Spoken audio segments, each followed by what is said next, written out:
Welcome in, have a seat. Kick back and relax, cause it's that time of the week. How's your day? Was it great? Well, it'll get better with Otalku Cafe.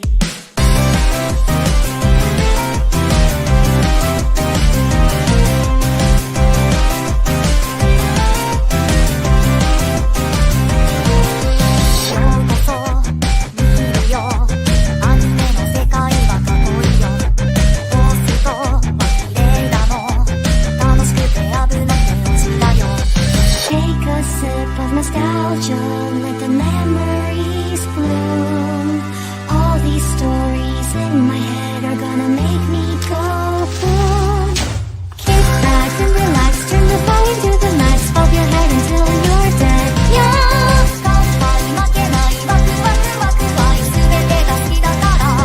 Yeah. Kick back and relax, turn the volume to the max, bob your head until you're dead. Yeah.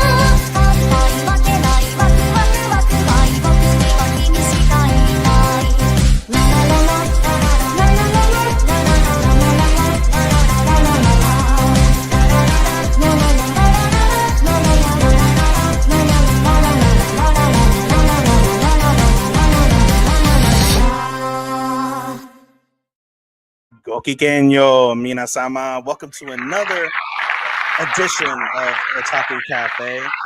I am Ethan, co-CEO, barely co-CEO, and you're probably wondering where Matt is. Well, Matt and Chris are taking a break this week because they were at a con, and so therefore they are not caught up. So therefore, myself and Sean Raku, Starman, Sean, we struggled and we have caught up enough to bring you a late edition show this week. And of course, as I just said, I am joined by Sean this week. Sean, what up, big dog? Starman to you. Yeah, man, I'm good. I'm good. I don't know, man. I'm a regular this season. I'm really holding it down, Clutch. Hey, I've been trying. You already know. I live my life and fuck anime a lot of times, but alas, this is my third week straight in the seat. This is also my last week of the season, hopefully until the finale, as I will be camping amongst a bunch of ravers coming up, Lost Lands. So therefore, I will not have anything or anywhere or any time to watch anime. So you guys won't see me again until after the finale, and that's unfortunately just the way it is. But Chris and Matt and maybe Sean, if needed, will gladly step up and provide you the wonderful, I know, the wonderful entertainment you guys so desperately love to come back for and see. So you might notice, for those who are watching live, I am not in my office. I am abroad. I am on location, as they say in the media world. I came to my best friend's bar, and I was like, change the pace. Let's go somewhere different. I got the setup. Notice I'm holding the mic, and I've got a nice glass of old fashioned with Angel's Envy. Sean, to you, to our viewers, to our listeners, to a wonderful. It's bad luck for me to toast you. I'm sipping tea, bro. It's it's a weekday. I don't get down like that. It's the last day for my vacation. I'm trying to get too fucked up because I got stuff to accomplish at work. Going on holiday. Yeah, man. The other guys went on holiday, and you're going on a holiday. I mean, that's what it's for. That's why I'm holding it down, because I'm home, just holding it down for you guys.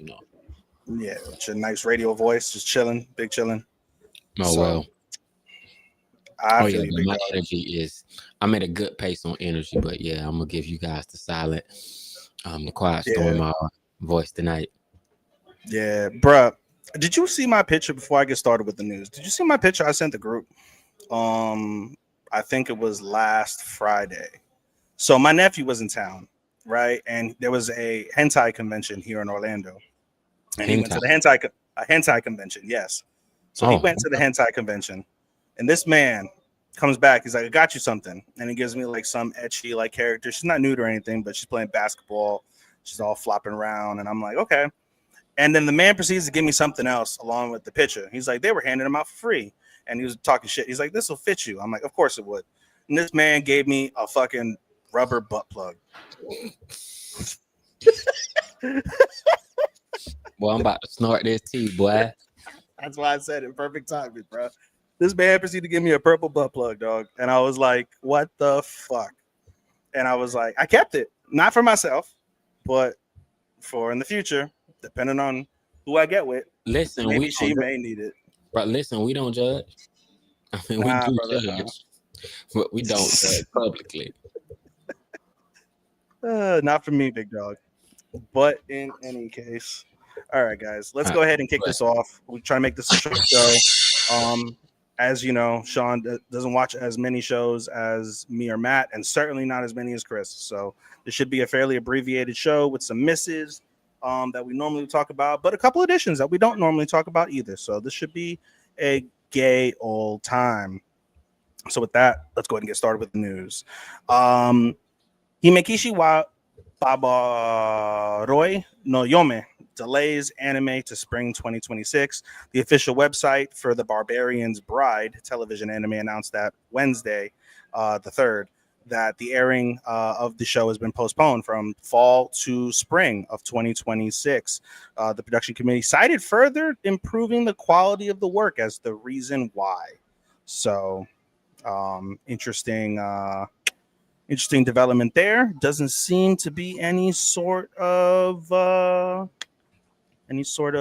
synopsis for the show, so that is what it is. We'll go ahead and we'll move on. North American anime and manga releases, never mind. That's going to take forever and a decade. We won't do that. We'll go ahead and we'll keep on going with the news. Nothing crazy, it looks like. Postpones. Another postponement.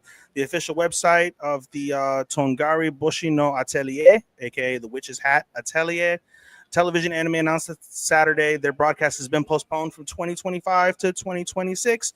Again, the production committee cited further improving the quality and to fully showcase the charm of the work as the reason why they have delayed it.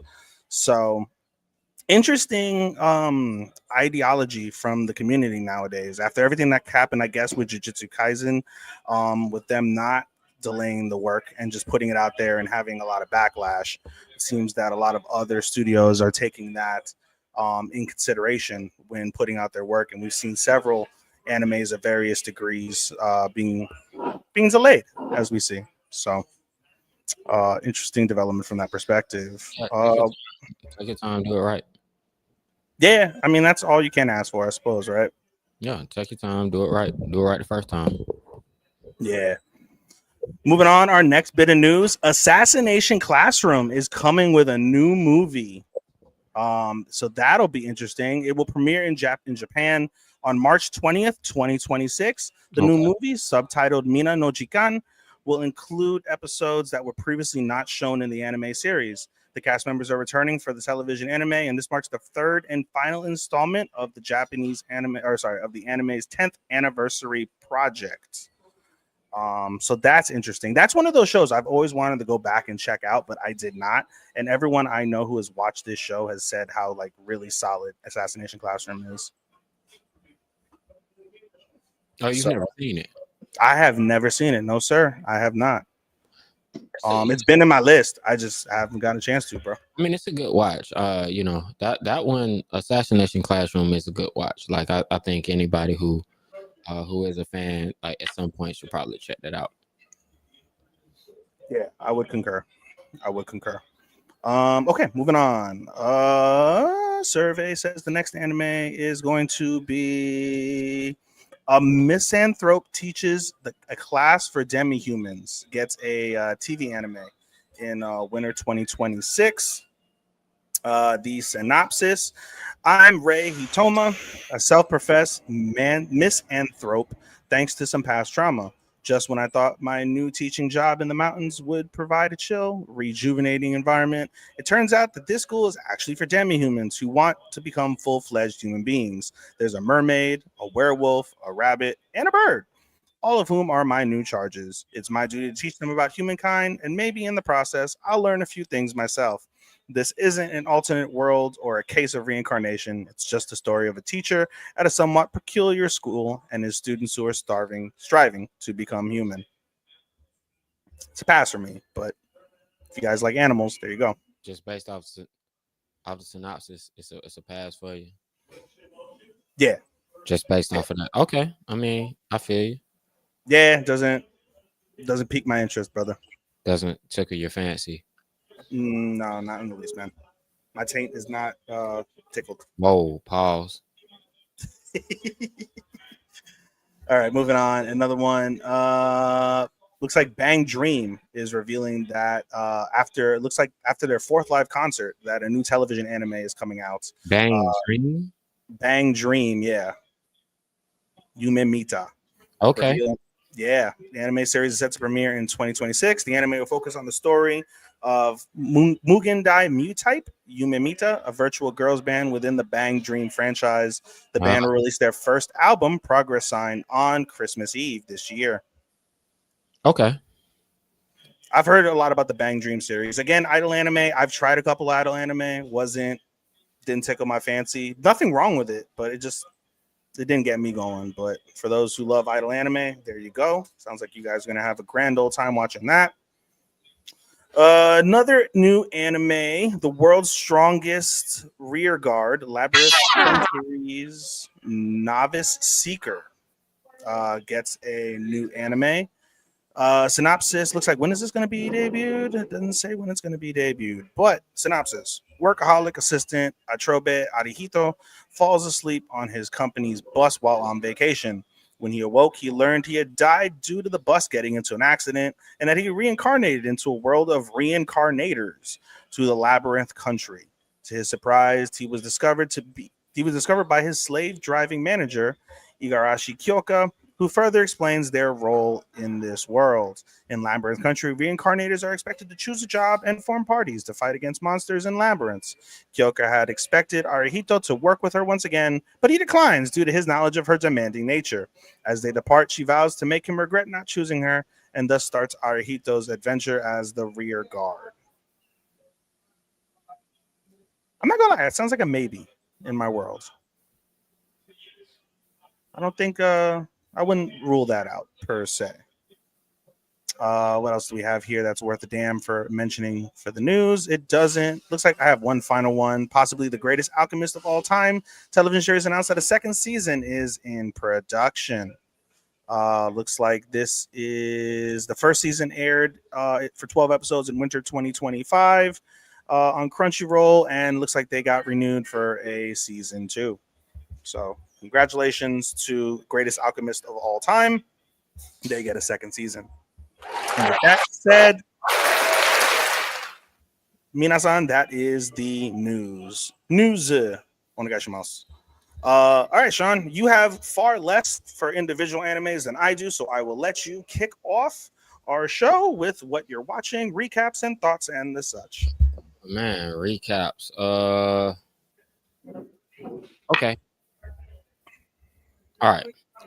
First and foremost, Ethan's not watching Don Da Don. Don Da Don had another excellent episode today where Ikaruun and the crew have to take on this giant Godzilla resembling Kaiju, who's terrorizing all of Japan in the area they're in. The one question I have in mind is why no one else in the city that densely populated can see this thing or even knows what's going on, even though buildings are crushing.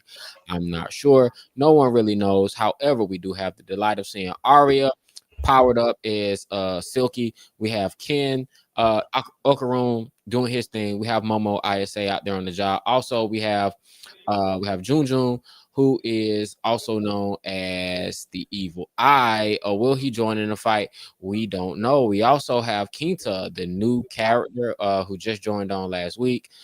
Bit popular guy in the manga. He just joined on, and the episode ends with them building a Gundam Buddha to fight the giant kaiju. That sounds gangster.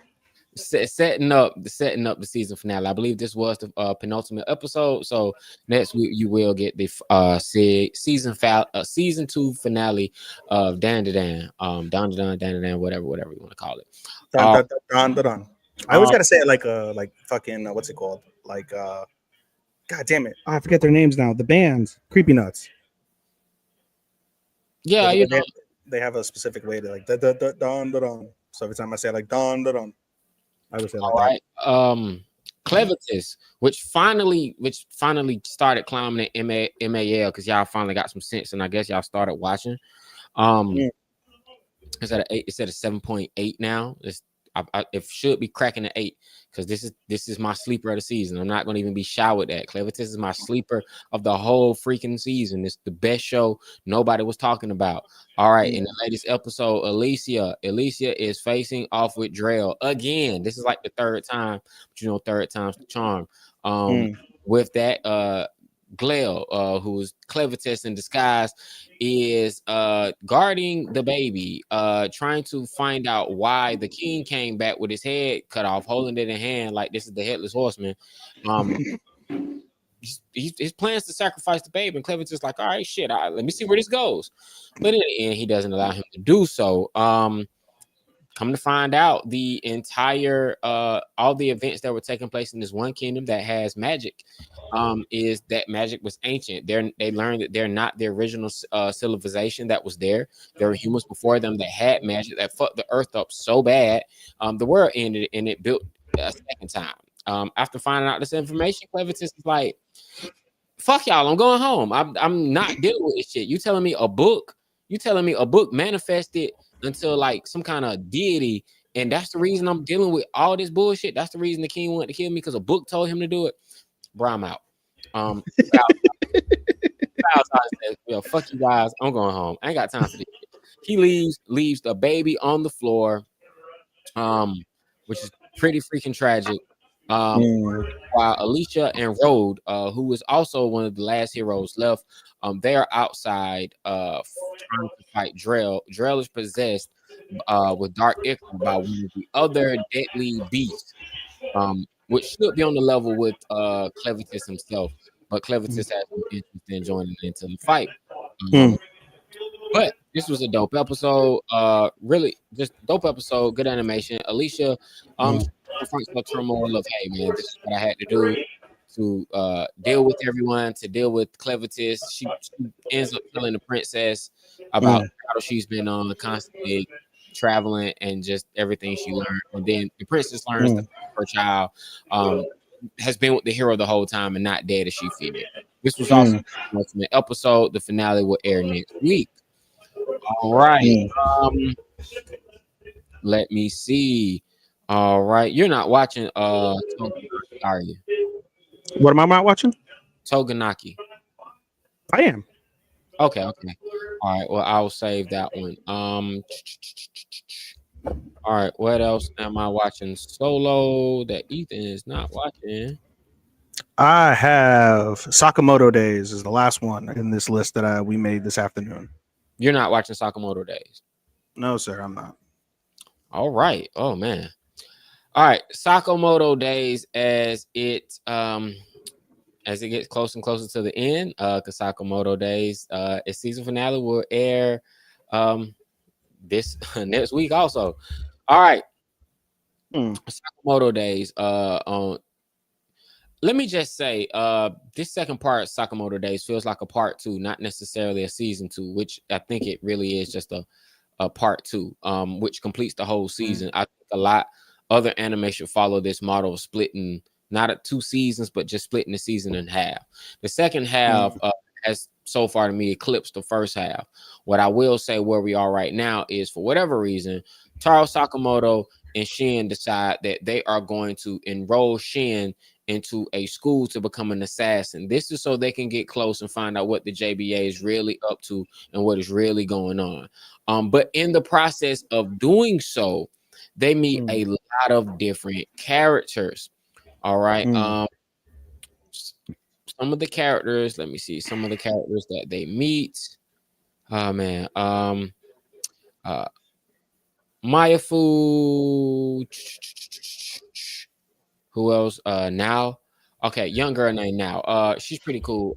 She's a Sakamoto like freak. Like she has all his dolls, all his collection. The only reason she wants to be an assassin because she looks so cool.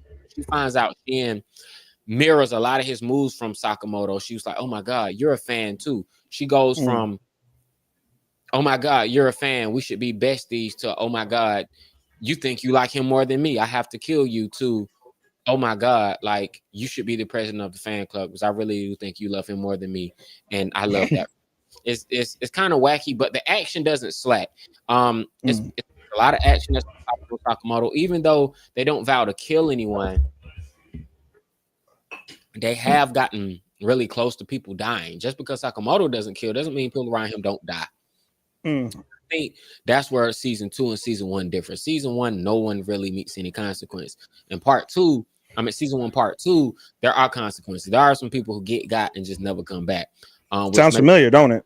Makes it a sheer delight to watch. If I'm signing to cynical by saying so. All right. Last but not least is I didn't catch this week's Penny and Stocking yet due to me prioritizing other shows so I could do this one. I will save that for if I am on next time. What happened on Penny and Stocking? Very well, good sir. Wonderful recaps from Sean Raku. All right. I've got several, so let's go ahead and kick this motherfucker off. We'll start off with the show that I just watched before I caught on here, which was this week's episode of Mika Dono Sisters, which was really, really solid, I must say. So basically, the episode follows up with the shogi tournament with Miwa. And basically, for the first time in her career and for the first time against her opponent, she's lost 2 straight. So I found out something interesting, Sean. Did you know that in professional I'm sorry? She's useless? No, she is not at all. But I found out in professional shogi, and I don't know if this is true, but I want to bet it is. In professional shogi tournament matches, world title tournament matches, it is best 3 out of 5. So she is down currently 2-0 in the series. So she's got to get 3 straight to win, to keep her world title.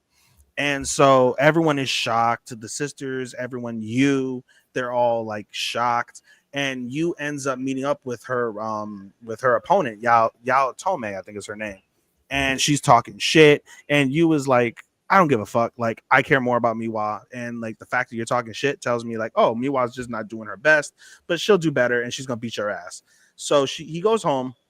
He finds the sisters, Nico and Kazuki, and they're like, yo, like she was pissed. She fucking dropped her kimono off. She told us to fuck off, and she split. So he's like, all right, cool. Y'all girls stay home. I'm going to go find this girl and we'll bring her back. So he goes around town, finds her fairly quick, finds her in a cat cafe. And he walks in the cat cafe, surprises her. They sit down, they're playing with the cats. And Miwa really opens up. At this stage of the show, all the girls at some point or another have opened up themselves. And so Miwa opens up how vain she is, how she only is so like laser focused, tunnel visioned on shogi, and she's basically foregone everything else. And so, you know, she really breaks down. She really opens up to you, and Yu's appreciative. And she tells you, I don't want to go home tonight. I don't want to go home. And Yu, in his like actor voice, when he can turn on the actor voice, basically says, hey, I'm not going to let you go home tonight. And that startles Miwa. So basically he grabs Miwa by the hand. They go downtown. And as they're walking downtown, they start passing love hotels. And Miwa's like, Yu, are you seriously going to try and fuck me? Like, is this what we're doing? But Yu, not like that. Yu basically takes her to like the fucking supermarket so they could pick out some fucking ingredients, and they're gonna basically make Kazuki and Nico some apology sweets. You know, they thank you for supporting me. I'm sorry for blowing up on you. And so they end up going back to the school. The school's long closed, but because she's a royal, right, one of the top 3 people in the school, she could go in and out whenever the fuck she so desires. Just tell security I'm here, and that's it. And so they go to the bakery class, the home ec class, and they make the sweets. And basically Miwa asks you, like, you know, you're supposed to suck at everything. Why don't you suck at cooking? Like, you're really good. And then Yu's turn to open up. Yu opens up about how, you know, he sucked at everything, but he wanted to do something, and he wanted to cook for his mom because his mom was always busy, and his mom had his food for the first time and said, oh, like it was just toast and then like an like it was like a not a scrambled egg, just like sunny side up. It was a sunny side up egg on a toast, and she ate it. She loved it. And so you tried to cook, and he sucked at cooking or failed to cook the task, or when he made something good, his mom was just too busy. So he's like, well, fuck it. What's the point? You know, my mom doesn't give a shit. And then his mom got sick. And then he asked his mom in the hospital, like, I'm going shopping. Do you want anything? And his mom turns over silently. And so Yu's like, all right, this bitch clearly don't want me around. But then as he's walking out the door, his mom is like, I want to eat something you made. So he consulted with her doctors and got like all like the diet, like correct and stuff. Avoid this, don't add this. And he studied cookbooks and he tried and he tried and he tried. He ended up making pudding and he gave his mom the pudding and his mom loved the pudding. And for the remainder of her life, up until she passed, he would make every meal his mom ever made in the hospital. Anything she ate, he made. And it's a really nice story. And so basically she goes and they finish up cooking, and unbeknownst to you, she makes like a little like cupcake little thing for you to thank him for being supportive and being there. And you see her be vulnerable and she kisses the cupcake thinking it's you. And so they go home. It's a nice happy ending with everybody. They give them everybody the thing. She apologizes. Everybody's happy, and then gives you the surprise cupcake. And then one of the girls points out, like, why'd you give you a receding hairline?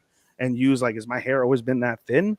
And they don't realize that when she kissed the thing, she pushed the icing back, so it gave him a receding hairline. But basically, that's what it was. And so she gets embarrassed. She tells him to eat it, and that's just the way that episode ended. So that was pretty solid from that perspective. Moving on, we'll go to Water Magician. I did not see today's episode as we're recording on a Thursday. ICIAN.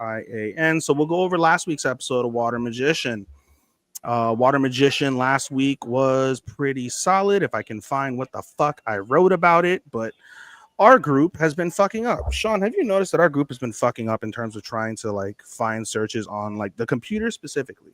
You can look at it on your phone and you'll probably be fine. I don't know. Have you noticed that at all? Oh, you mean specifically? Look, bro. I don't know. I don't know what's going on with that. I just kind of left it alone, brother. And now I can't find what the fuck I wrote about Water Magician. This is pissing me off, bro. Our group is pissing me off when it comes to like something just broke, bro. Something just fucking broke. I find my searches. I mean, I lock in my metadata. I think I'm the only one who still uses hashtags. I miss the hashtags, bro. Like they did away with that shit, and it was like, all right, well, it is what it is. Oh, that's some iPhone shit, because I can still use mine.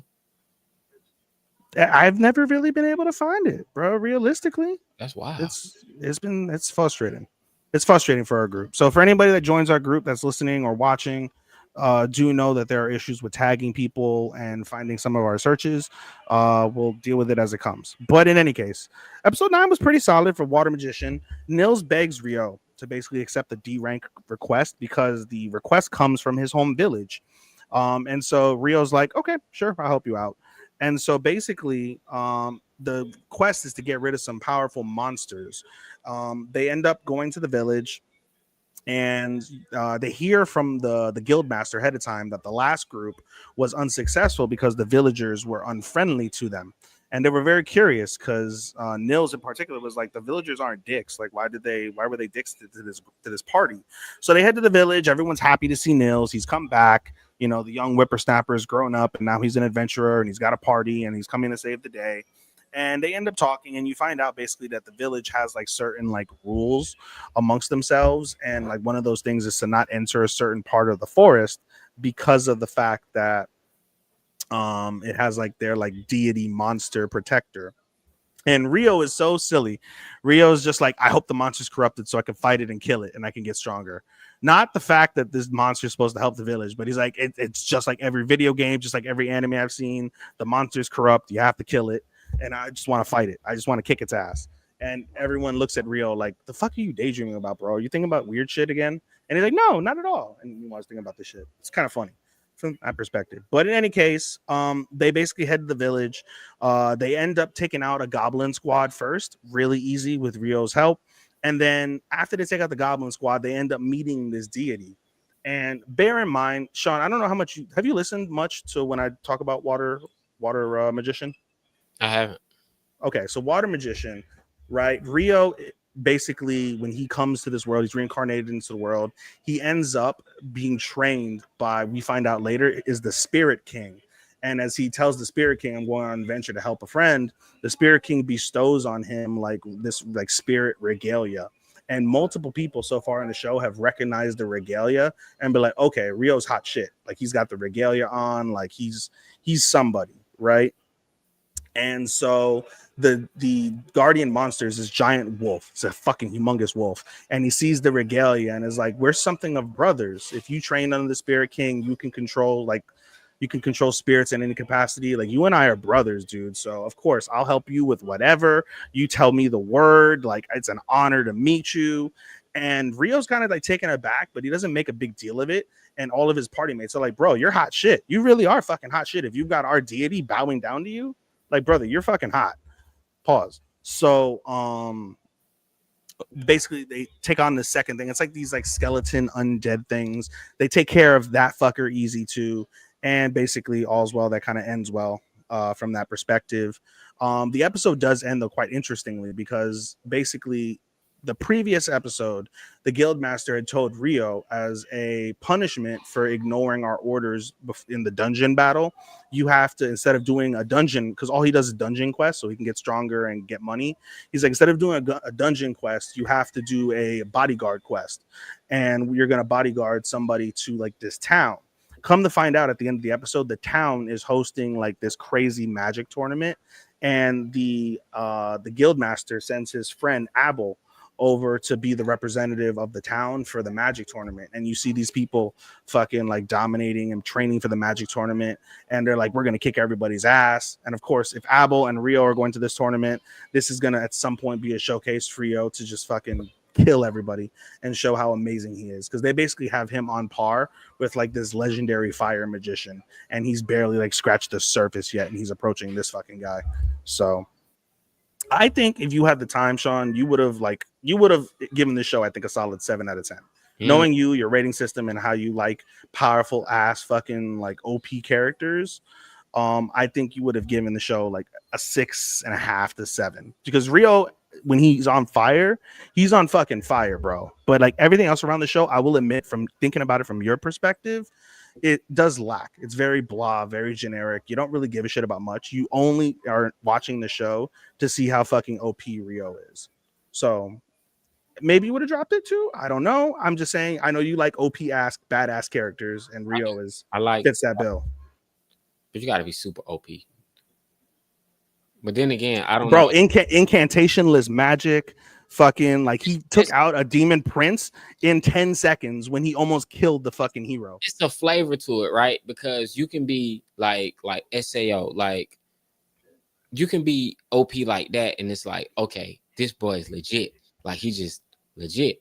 And then it's like, okay, this is exciting. And then you can be OP like Rudius, and bro, it doesn't really fucking matter because you got real competition. And it's like, okay. Mm-hmm. And then it could be OP like Gojo, and it's like, bro, you're practically a god. Like, I love it. You know, what can you say? Like, you just like, you don't have to try as hard and get underestimated. And then you underestimate and get got, you know. Or it can be like Seven Prince, where it's like, bro, you just, the whole show is about you being like just OP, and every time you get OP, you elevate those around you, but let it not be mistaken, you're gonna continue to elevate and get OP. And then, or it could be like, I mean, I don't know. I guess I really do like OP characters. You like OP characters. I like OP. Rio. Like I said, Rio treats everything, because he's used to like Japan. He treats it like a video game or like an anime, and he anticipates shit before it happens. And they're like, Rio, how did you figure that out? He's like, this happens in every anime. And they're like, what's anime? And he just ignores them because he's just like, that's all right, my secret. And of course, they're in an anime, so it makes it funnier. But yeah, I think you would have thought it was okay. I don't know if it would have made your lists, but you would have not hated the show. This would have not been a waste of time if you. Oh yeah, man, my top 10 is intense, brother.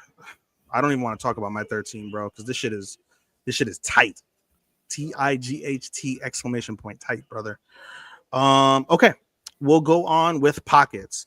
Off the heels and there's not much to say about Pockets. Most people know that I've been severely disappointed in Summer Pockets. Off the heels of what was their best episode, they came back with somewhat of another new character, but somewhat not really. But basically, I thought it was still disappointing nonetheless. The remnants of Umi, right? Because at the end of the previous episode, episode 22, Umi says, "I'm going back in time to where like I've never existed before." So she goes all the way back to like several years in the past, and basically goes to where Shiroha and all the kids around her, like they're all little kids right now. And Hyrie isn't. They don't even know who the fuck Hyrie is. He doesn't know they're none of that. And so she's basically reborn as this like teenage girl, and she ends up getting the name Nanami. And basically, the girl has no recollection of memories or nothing. She has like vague ideas, but not really. She's really just it's like a girl with amnesia. She don't like the sea, but she's there. So she ends up staying with Shiroha and Shiroha's grandpa. And the timeline basically skips backwards to the year after Shiroha's mother has passed away and after her father has passed away as well. And the episode really focuses on her and Shiroha getting close and ends up with her basically kind of helping Shiroha get over her trauma of losing her mom. And again, it just goes through different pieces, just trying to get close to them. And it's awkward at first, but things get better. And that's really the gist of the episode. There's not a hell of a lot to grasp. I was really, because again, Sean, when I was talking to Matt and I was ranting about it earlier last week, I was saying that everyone who talked about this show and everyone who likes the show likes to compare it to Clanad. It's made by the director or the creator of Clanad, Canon, like all of those like OG, like amazingly emotional shows. And that's what brought me into the show in the first place. I'm like, okay, if it's going to be like Clanad, I'm 100% invested. And it just has not come close, bro. It took them 22 episodes to get to a Clanad-esque level. And then it's just been too up and down. And it's been far more downs than ups, dude. I can't rock with it, bro. It's just, I told Matt, I was like, if this show lands on its feet, I will give it a 3. Because right now, at the time of last week's episode, it was a 2.5. And I bumped it up just off that episode alone to a 2.75. But I'm the Russian judge. I don't give shit 2s out of 5s. When the last time I gave something a 2 out of 5? Seasons. It's been seasons since I've done that. That's how disappointing the show is, bro. So anyway, there's not much else for me to talk about in terms of Summer Pockets. It is what it is. We'll move on with that's your flavor. No, my real flavor is this next episode. Lesbians. We're moving on to the lesbians. Give me the sound effect. Go ahead. There we go. Oh, I was like, that was my thing. No, I'm not Doki Doki. Not Doki. Can I do the search on this bitch? Yep, that's weird. The lesbians comes up in my search of all things. Can't even make that up. It comes up in my search. But this was one of the etchiest episodes of the season. I was struggling for an etchy of the season, and this pretty clearly put it ahead right now. This is one of the etchiest episodes of the season. But basically, episode 10 is pretty solid. They wake up, they end up going to the ryokan, and they spend the night at the ryokan, and they have like a nice moment between them, basically, right? So you have Renako and Ajisai. And Ajisai is like, listen, like I was the one who wanted to run away from home, and you came along with me, but you shouldn't have had to come. I'm going to pay for everything. I'm paying for the travel, the hotel, your food. I'm paying for it all. And Renako's like, listen, I'm a broke bitch, but like, no, you don't have to pay for everything. Like, I wanted to come with you. I made the effort. You didn't invite me. I showed up. So no, let's go 50-50. And Ajisai's like, no, I'm rich. You're good. You're helping me out. I appreciate you. I love you. And so Renako's like, let's play fucking ping pong. So they start playing ping pong. They go back and forth. Basically, if Ajisai wins, she pays for everything. And if Renako wins, she has to pay 50-50. So the reverse of what you would normally fight. But in any case, they have this emotional back and forth as they're playing the ping pong. And they basically kind of like confirm their best friendship, right? They confirm their best friendship and all is well. They end up into the hot tub later, right? They end up in the onsen. And basically, Renako's really shy. And Ajisai is like, why are you so shy? Like, didn't you take a shower with Satsuki, which is one of their best friends and the girl that she was like kind of dating over the last few episodes? And she's like, yeah, I guess we took a shower, but I slipped. It was embarrassing. I even touched her titties. And Ajisai is like, you want to touch my titties? And Reneko's like, yeah, just half-heartedly. Yeah, just joking. And she's like, okay. And she just gives her fucking tits. Just gives her tits. And so they touch tits and fucking she's like, woohoo, she's doki doki at touching the tits. And so basically the whole purpose of that was basically to erase the thought of Satsuki's tits. And so she's like, no, that didn't erase anything. That definitely, I just made another file of your tits and I'm gonna remember your tits now forever too. So that's what it was. And they end up going back to the room, they end up going to bed, and they start having girl talk. Like, do you like anybody? Do you like anybody? Are you crushing anybody? And then Ajisai is like, do you get horny? And Reneko's like, oh, trying to play it off. But they end up like, having a little bit of like dirty talk back and forth between them. And it's like, okay. But the principle of the conversation outside of the ecchi sexual shit is a question is brought up by Ajisai to Reneko. Like, how do you determine what is a friendship and what is a relationship? What is your friend? What is your girlfriend? And this really triggers them both to think, because again, Reneko is oblivious to the fact that Ajisai sees her as more than a friend, and Reneko is oblivious to herself as well, that she thinks in a sexual manner about Ajisai. Like she loves her as her best friend legitimately, but she also has legitimate feelings, like more like less feelings and more sexual desires for Ajisai, which she does not have for the other girls. Satsuki, like she sees as like a good friend, and like like sometimes she could see her in like a special way. And with Mai is the only other girl that makes her doki doki when they see each other and when they kiss and things like that. But Ajisai really gets her going. She gets her going, gets her off. Like she gets horny thinking about Ajisai. But regardless, the principle of where they're crossing the boundary between best friend and like a girlfriend, it makes them both think. And so the next day, night passes, everything's good. The next day, Reneko wakes up, has breakfast. Ajisai stays in and sleeps. She gets in the room, and Ajisai basically tackles her, gets on top of her, and basically wants to act like a little sister. So they're doing Onisan play, right? So they're doing Onisan play. She wants to act like the little sister because she's always used to being the big sister. She has two younger siblings. She basically takes care of them because the parents are busy working. And she's like, change the pace. I want to be treated like the little sibling. So they do like the Onisan play or whatever. And it's funny because as she's like nuzzling herself on her boobs, like Reneko's like, this is kind of turning me on. And she's like, nope, can't, nope, don't want to get turned on. But she embraces it. She fucking like plays it off like they're doing a little role play, and like basically they hear a knock at the door, and Reneko's like, oh, it's probably housekeeping because they want to make the futons, but you want to stay in bed, right? Like Onisan. And she's like, yeah. So she goes and opens the door, and it's Mai crashes their like weekend getaway and was like, Reneko's like, how did you know I was here? And Mai is like, you sent me your location, stupid. So of course I came over to see. So she opens the door to like their bedroom, and you see Ajisai like, oh, Nissan, like, please come cuddle with me. And like not seeing, because she had her eyes closed, not seeing Mai. And Mai's like, huh? And basically Ajisai opens her eyes and sees her. She's like, huh? And they freak out to end the episode. So it's cute, bro.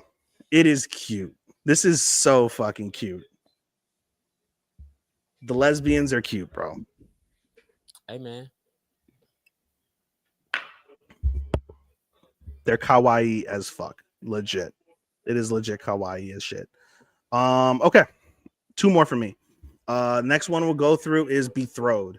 Betrothed to My Sister's Ex. Sean, this is the one show I wish you were watching. This is a fan fucking tastic rom-com.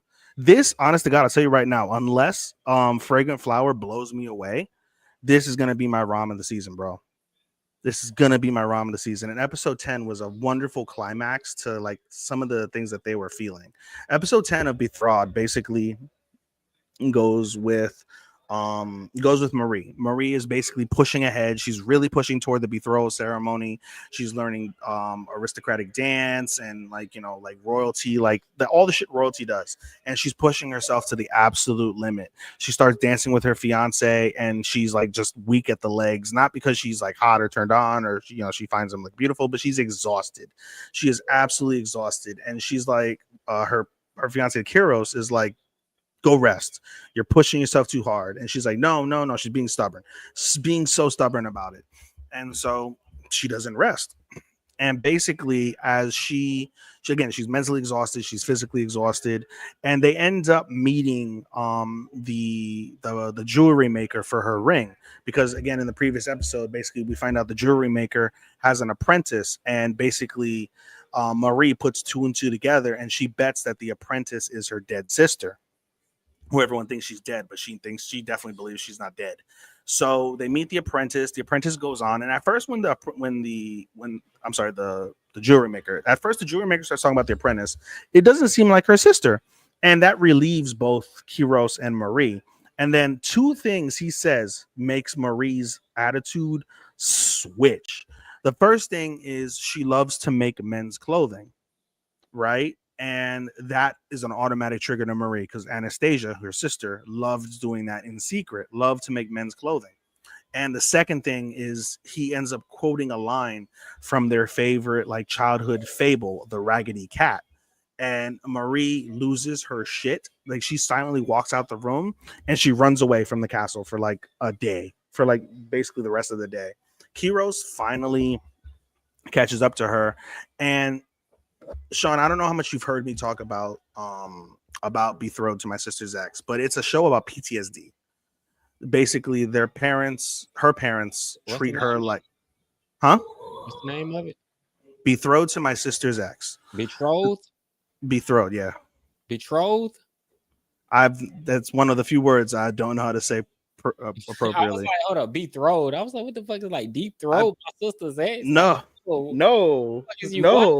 I was saying deep throat my sister's ass. I was like, bro, that can't be the hell no. That can't hell be no. the title. That can't be the hell no.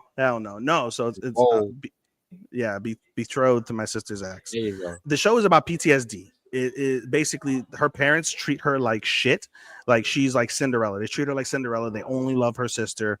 And because of that, now she has like Stockholm syndrome, right? Where she basically, no matter how amazing and how much she deserves great shit, her self-destructive habits basically turn her against it. This man genuinely loves her with all his heart, loves her. And she's like, yeah, I know like your love is real, but I'm me. I don't deserve this. I've never deserved this. I'm shit. I've always been shit. I will always be shit. You should be with my sister. My sister is amazing. She's perfect. And her sister never bullied her, never treated her like shit like their parents did, right? But she's the amazing one. I'm always meant to be shit. I'm just meant to be the housekeeper, the gardener. Like, I'm meant to be all this low shit because that's what I deserve. That's what I am. And Kiros fights and he fights and he fights. So she's trying to get her to realize, like, no, like, I love you. I could be with her and I won't ever love her the way I love you. I never loved her. I never knew about her. Like, I love you. And Marie is like, if you knew my sister, you'd fall in love with her too. And you should be with her because she's better, just period. And Kiros is fighting. And he can't get through. And finally, Marie is like, call off the ceremony. Send me home. I'm done. And Kiros fights and he fights. He continues to fight and he can't get through to her. And he gives up. And he's like, all right. So they call the carriage. She thanks him. And basically, one last desperate plea. Is there anything I can do to save you? Anything I can do to keep you here? And she's like, nope, nothing. I'm good. Thank you. Walks off. And he's devastated. He's heartbroken. And they are in the carriage. And Marie is just, as the sun is rising from this overnight conversation, the sun is rising. She looks at like a bracelet she has. And it's of emerald because his eyes are emerald green. And the distinct quote she made to him about this bracelet was, I chose emerald because it's for your eyes that shine brighter than anything else I've ever seen. and it breaks her again. And she starts thinking about all the amazing times she had with him, all the times he said he loved her. He did all this for her. He went through hell and high water to have her, made her feel important and special. And she finally breaks through her PTSD. And she's like, no, damn it, I deserve this. I've been through so much. This man has put up with me for so much, for so long, to give me something that I've always deserved. And I want to be with him. So she tells the cab driver, turn this fucker back around. I'm going back to the castle. She announces her love. Give me everything of you. Give me the world. I want to give you my world. I'm so sorry for how I've treated you. You're the most amazing man. I want to be with you forever. She just a wonderful confession. And Kiros ends up behind her, hears everything. They reunite. They hug and embrace. They both cry. It is incredible. Absolutely incredible. She turns afterwards. The staff is all there. The staff were pissed off that she was leaving and then excited that she was coming back. It was a wonderful, that felt like a finale. That conclusion felt like a finale. It was so wonderful. And we end up going to nighttime. And for the first time in the series, they end up in bed together. They allude to they might have had sex. Heroes has no shirt. She's wearing like a spaghetti strapped like top. They might have done the deed. We don't know. They don't talk about it. They don't say it, but one can allude. And so the maid knocks on the door like, hey, bath is ready. Go take your bath. She takes her bath. She's taking a stroll through the courtyard, and someone tries to kidnap her. Kiros is there by miracle, saves her, and the person who tried to kidnap her is the apprentice. And as soon as she hears the apprentice's name, Kiros shines a light on the apprentice, and Marie automatically says, that's not the apprentice. That's my sister. That's my dead sister who I've been wanting to see for so long. End episode. This is so fucking good, bro. Betrothed to My Sister's Ex is so good. This is such a fantastic ROM. I don't know what you're watching for ROMs or what's on there, but without knowing, I will put this for ROMs. Huh? Hey, you know what I'm watching for ROMs. I don't know. I don't. What are you watching? I'm watching Cuckoos and Rent a Girlfriend. Oh, this kicks both of their asses. This fucking sends them to the stratosphere of shit. But I know how much you love Rag. It is a completely different series from Rag. 1,000,000,000%. This is Cinderella. This is like Cinderella, bro. This is like the extended version of Cinderella. This is basically the prince dealing with Cinderella's PTSD from being treated like fucking shit and overcoming that. I mean, you know. All right, man. You got one more? I got one more, yeah. I've got one more, and it is Rascal. How far are you in? Bro, you said you were gonna do what? Rascal? Yeah. How far are you in? What episode are you on in Santa Claus? Bro, I don't know. All that shit blend together. Like I couldn't tell you no details of the entire season I've been watching, bro. And I binged every dub available on Tuesday. I watched every dub available of the show. Like I'm caught as far as all the dubs go. Only thing that's in front of me is like the subtitled episodes. But as far as like episodes, bro, I couldn't tell you. I couldn't tell you. What's the last thing you saw? What you mean the last thing I saw? It's the last thing you saw on the dub. I don't know what you're doing. Dog, I don't fucking know. Like, bro, I told you all this shit blend together. All right. You want me to spoil what happened in this episode or not? I can move on. I mean, bro, you told me I could, but I don't have to talk about it. We'll leave it for Matt. Oh, you leave it? Sure, just leave it for Matt. I say that not because I really care too much about you spoiling this, because we have so many other shows to get to, and this is a show that I'm watching. I'm just behind. It's not a fucking 8.25 though. Get the F out of here on MAL with that shit, bro. Because y'all glazing this show. It's not. This is the weakest season. Honest to God, I will agree with you. This is the weakest season so far of it. It's in my 13. It's still in my 13, but it's compared to what season 1 was and the good movie. I think because you had to watch the movies to even keep up with it. That's really what my issue comes in is, bro, you really had, if you didn't keep up with the movies, and then, you know, then they dropped them like a couple days before the season aired, like we got the movies, bro. You had to like, anyway, I watched them in theaters, so I had the time to process and see it beforehand. But I get what you mean. For those who didn't. What happened on the last episode I saw, let me go to my Crunchyroll, man. Because now it's fucking with me. I'm like, hold on, what did happen on it? Oh fuck, I'm not logged in. Man, don't even worry about it. I don't know. That girl, one of the girls got that thing, puberty syndrome, and he's like, hey, did you got puberty syndrome? She said, what is puberty syndrome? I think I got it. Then he confronted the Santa Claus chick, and she said, yeah, I might have gave it. Like, did you give it to her? Yeah, maybe. Why? I don't know. And then the episode went off, and I'm like, episode 7. I'm not even. Yeah. So this, all right, I won't spoil it because this episode, he fixes her syndrome. He fixes her syndrome. So you got to build to it. So I won't. All right, we good. We're moving on. We're going to our togethers now. We almost there. We halfway through, ladies and gentlemen, at 55 minutes and counting. Let's go ahead and start. Do you want to start off with the two shows that are similar, Gachi and Tougen? Sure, man. Let's do it. Let's start with Tougen. Tougen was I guess okay. It was pretty solid from that perspective. It was really just more a continuation of the battle. This was bro. Tougen is. Let me stop because go ahead, pop off.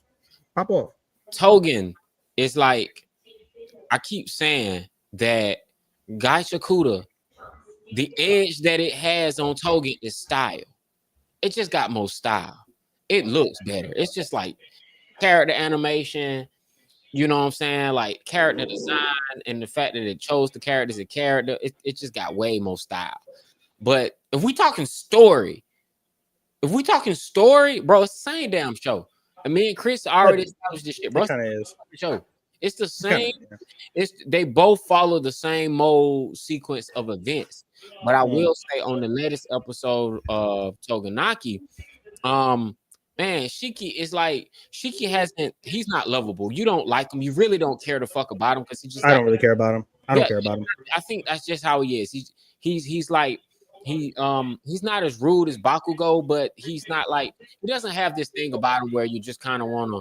He kind of opens up on this episode. You see him trying to save the little girl, but he just hear her parents for the second time in the previous episode. Now he's confronted by one of the heads of this whole department. I got you. Give me a second. I got you. Go ahead. Got you. No, I'm saying I got you with the name. Keep going. Okay. Yeah. I got you with going out to find his name. Nah, survey says his name is Tsubakiri. Oh yeah, Tsubakiri. So Tsubakiri is like, he's cool, he can dress, but he's really just like, dude, I'm finna kidnap you. He reveals the secret, like, bro, I know who your real dad is. I know you got on some bleach shit. You got Oni blood in you, and you got what's the name blood in you, bro. You got both of these bloods in you. You got Momo and Oni. Yeah, you got Momo blood in you and Oni blood in you. You special. Like, I need to cut you open to find out what makes you tick. And he's just like, bro, that is not gonna happen. He keeps using his blood gun but he don't know how to use his power. So no matter how much power he packs, he's not gonna overwhelm him. He's gonna have to pretty much depend on somebody to come and save him. Doing a pretty bang up job with their side character showing off. Yomogi is like underestimating everybody, but they're like, hey, Shada, we're not gonna really take this. And now Naoto is like, I don't think you know who you're dealing with. So me and the squad finna deal with you. So I like how everybody's coming together. And I mind you, this is a 24 episode series. This is just the first core. So we're still in the first core of the series of the first season so far. And man, that there was so much action in the last episode. I mean, it was action, like he had to on his feet, he had to figure out, he got gravity powers, coming down on him. He got he controlling his own teammate, bro, his own dead teammate. Like it's like, bro, it's a pretty, like, I think the show is like straight up legit right now. Like this is, it's just as fun. It's right now I'm having equal amounts of fun with this and Gachiakuta. I I don't mind. I don't hate the show. I like it. I like Gachi more. And I for the first time ever, we'll get to it. This is the only dub I'm watching this season. Live simul dub. I'm watching it and I'm having fun with it. And I think I'm having fun with it partially because it's unique to me because I'm not watching nothing else dub. And for the first time watching a dub, I like the character voices. I've bought in. I bought into the character voices of Gachi. So I like that more. I like Gachi more. Man, Tougen Anki it's a similar dub also. It's the same cast, different characters. Like that's the one thing. It's a lot of the same. It's a lot of the same cast. But dude, we can move on to Gachiakuta because I think the latest episode of Tougen Anki was solid. It's probably the best 2 episodes they've had back to back. Honestly, I would think probably. In this point in the season, they're going on a strong note. They're probably going to end on a strong note. I'm just simply saying, bro, at the very least, this shit need to be pushed up to a 7 on MAL. There in nowhere is this a 6. Like, stop playing with me, bro. This ain't no 6. Like, I have it at a 3.5. If I were to rate it today, 3.5. To 7. Is that like a 6? That's a 7. That's a 7. 3.5 is a 7. So that's what I'm saying, bro. If someone tells me, hey, bro, it's good, but it's all right, but something missing. I wouldn't dispute that. But like I said, my favorite thing about Gachiakuta is, I don't know, at least 3 characters on the black. And y'all can say that's the boss is black. The boss is black. That's it right there. Terror black. And the first main villain we blocked had dreads and was talking mad shit. Bro, I was like, oh, this shit cool with me. This shit cool with me. I'm like, oh, this is Black Power anime. Damn, they should have dropped this in February. But that's why I say it got style. Like this show is just it's a better show in terms of it got more style. It's more likable. But I'm gonna be real with you. They ain't really did shit yet, bro. I was just like, bro, I ain't know what they building up. I guess they building up. But like last episode, they went flashy with finding a girl who can do the paint, and it was like the most beautiful ever, like animation wise, through the roof off.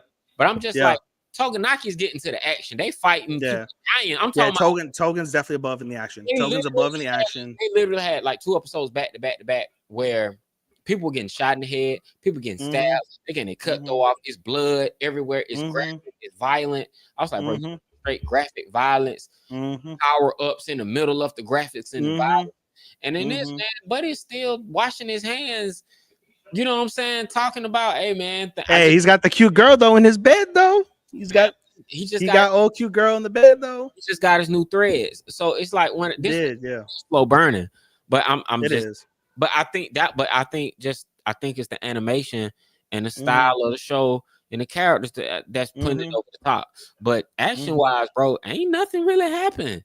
No, they had 3? They had 3 episodes of action. That was like 6, 5, 6, 7, 6, 7, 8. Something like that. Yeah, probably the second episode they had some action. A couple later, like they had a little bit here and there. But like I said, the action art they did have was pretty cool. But like I said, both of these shows we're gonna have to see where they end up in December. I'm fearful that it's gonna end up like Demon Sword is now. I like Demon Sword and it's not in my 13 whatsoever. Had it been last core when it was a week season, I would have put that bitch in my top 10. And now it's not in my 13 whatsoever, bro. I think it's okay. It's just I like other shit more. So I'm dropped it. I ain't gonna hold you, bro. It's practically dropped in my book. Like season 1 disappointed me. It was my most disappointing show. So then when I got the part 2 of it, I'm like, bro, do I really want to watch this? Because the first episode lied to me. It lied to me. It was not the show I thought I was getting. I was like, bro, y'all doing this fucking Matlock. I tell you. Y'all doing this Matlock shit, bro. And that's not what the fuck I wanted. I didn't want Matlock. I'll tell you a spoiler from this week. They finally get into the girl. They finally get into his sister. The last 2 episodes are going to focus on his sister somehow. And that's the thing. I'm gonna tell you. It's gonna probably be one of them that I'm a binge. But Gachiakuta, Rudo, Enji, Rio, and Zanka, they are all going out to find the mythical person in the middle of nowhere or whatever. Well, no. They had a graffiti artist. That's who helps design their stuff. But the graffiti artist, they died. Yeah, he died. They went out to get that person, but like this is like a preamble to them going out to the middle of nowhere to find this Yeah, mythical fucking person. before they do that, they gotta go out, but they find out he's dead. So then they run into Remlin. Remlin is this young artist. She can draw her ass off, and she becomes a new graffiti artist, and she ends up getting the paintbrush. That can, and it's just they need to power up their suits. They need special suits. They need special gear so they can go out and they task. So they're going on a little side. So it kind of does feel like some video game shit where they have to go on this whole side quest before they go on the quest. So I'm really cool on nothing really happening. It just okay. So where is this gonna go from here? Like I said, they have a whole season to get there, so ain't nothing chip. But yeah, they threw in some new characters. Tamsy comes in. He hasn't really made his presence known. But you know, Rudo's still the main character. Rudo got his gear, got his gloves. They got a, something's fun to go down. Yeah, I feel you. Okay, cool. So that's a good quick wrap up on the two shows that are basically the same. I want to save Cuckoos and Rag for like toward the middle, so we'll move on. But there's so many good things. Which watch we going to talk about? Let's talk about Hikaru next, bro. Let me tell you, again, I don't know how much you've been listening to when me and Matt talk, but Hikaru's high for me, bro. And you know, I don't like horror. I don't like horror shit. I don't like horror anime. This is high on my list. I was so happy he got decapitated this week. I was like, bro, he's insufferable. I can't stand him. I do not stand Hikaru. I don't like now one of them. I don't like none of the main characters. I hate both of them. I loathe. Like both of them both of them show a chore. I just don't like them. I don't like their dynamic. I don't like bro, this show is a chore. I'm not gonna hold you. It's not even close. Really? This show is a chore. I'm watching it because y'all watching it. But I'm gonna be real with you, bro. This shit is nowhere near my top 10. It's wow. Sure. Bro, this is my I would spoil and give you a spoil of what award it's gonna get, but you can probably guess what award it's gonna get from me. Really, bro? I'm extremely, bro. This shit really is one of the few shows this season that is work, bro. Watching this show is work. That's wow. I'm not invested at all. I this is a whole right now. Rag and Cuckoos is work, but it's not because I'm not invested. It's because it pisses me off. To rate this show today, it's a whole 6 for me, but that's just me. Out of 10, it's a whole 6 out of 10. That's wow. This is a whole 6. It's just, bro. Because I just don't care. I really just don't care, bro. It's not dark enough for me.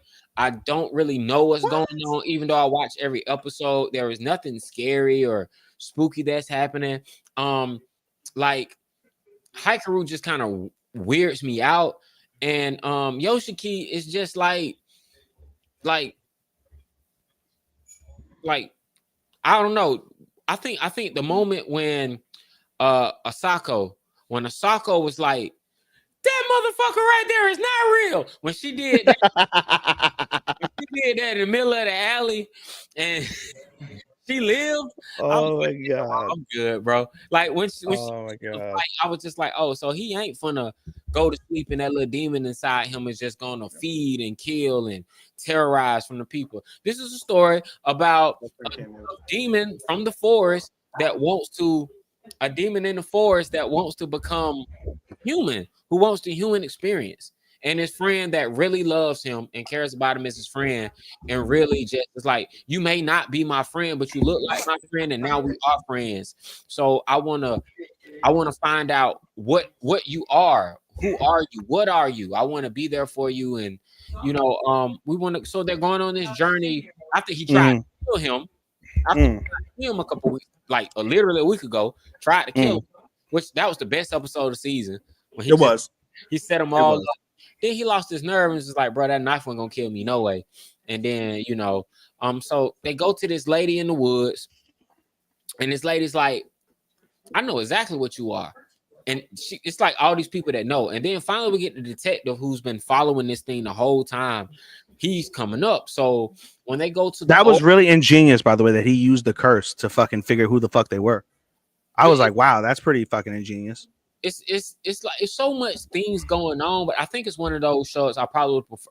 It'd probably been easier for me to follow had I been watching it dubbed, because I believe watching this show, I think it was one too many times I got a notification on my phone, look down for like 5 seconds, look back up, miss something important, because there's just too many Yeah. times watching the show I feel lost. I don't know what's going on, and then when I finally kind of like pick back up, I'm not as invested because I feel like I missed something. I feel like I don't get it.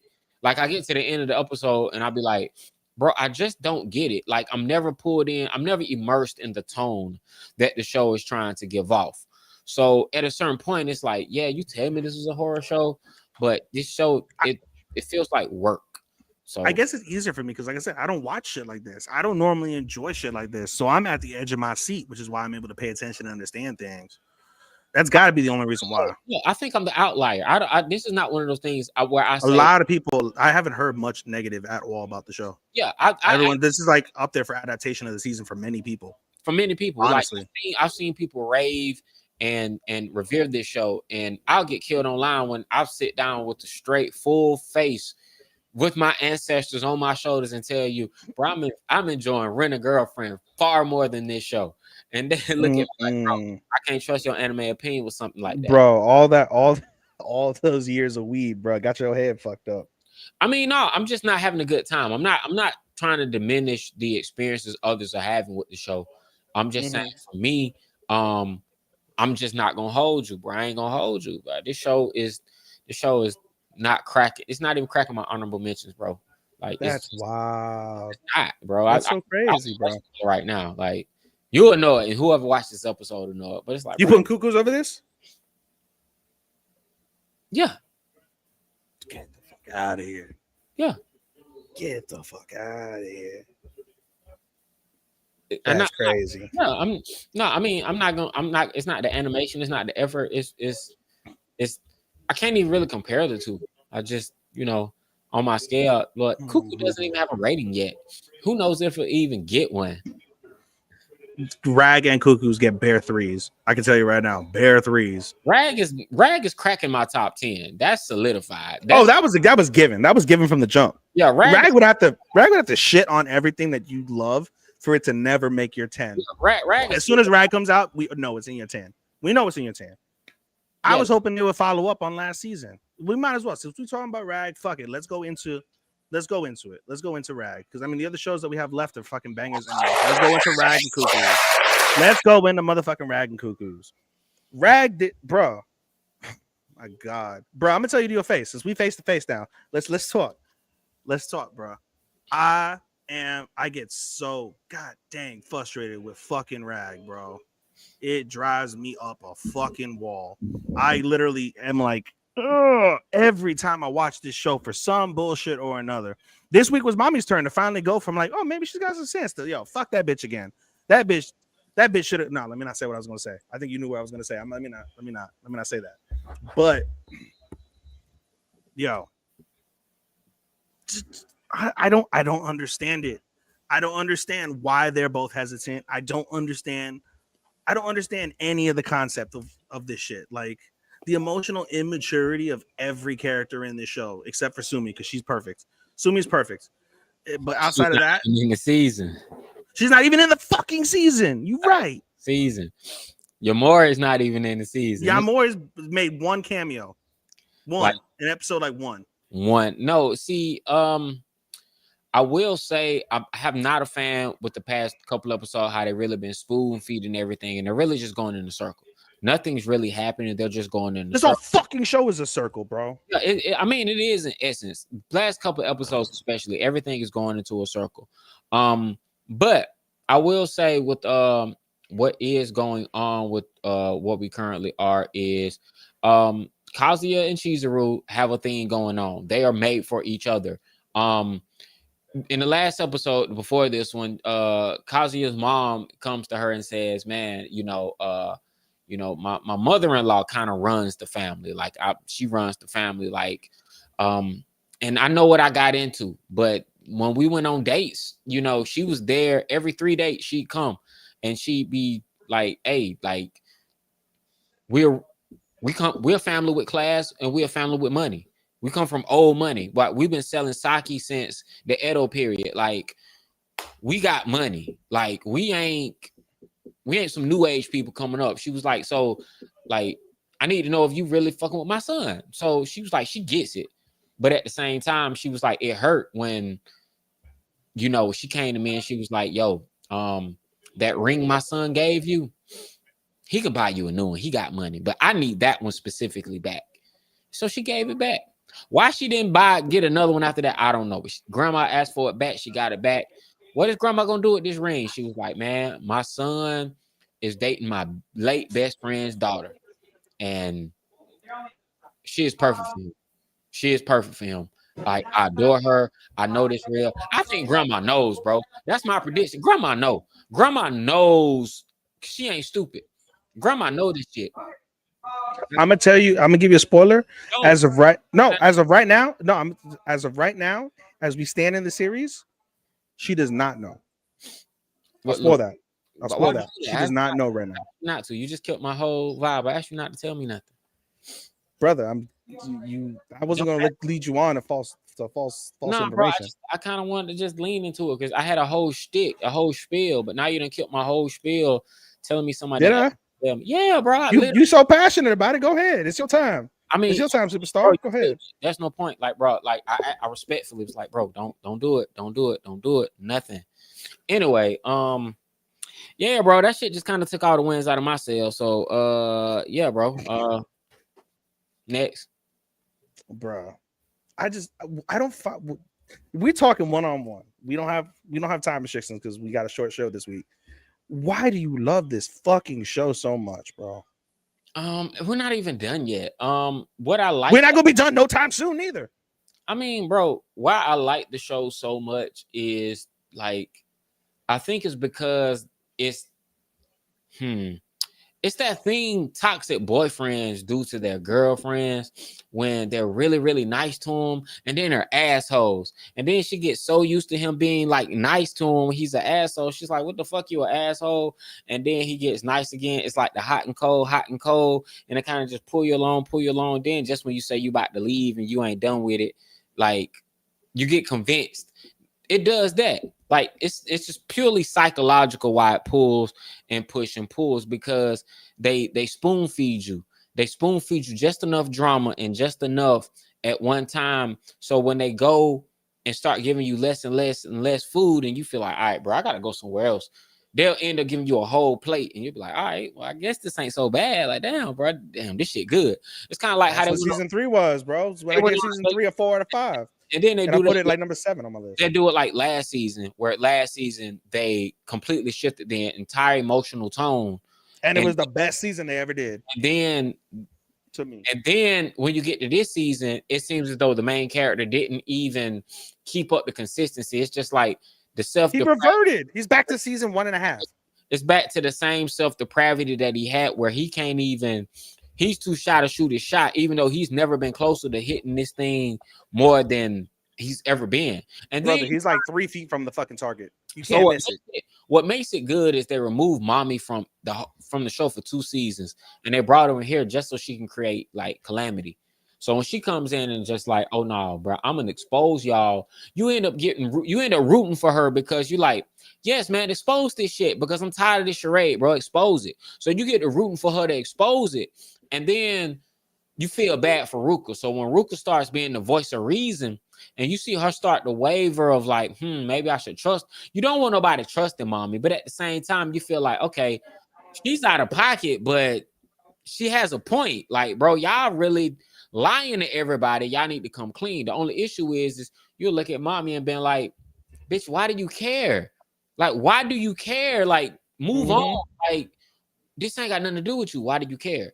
So, but then you look at the whole thing with Ruka, where it's like, you know, Ruka's too cringe, but she's immature because she's 17. But throughout this situation, the fact that she's naturally immature, she's the most mature person here because she's just being herself. She's the most authentic. Everybody else is like lying to themselves about I'll give you that. Who they are.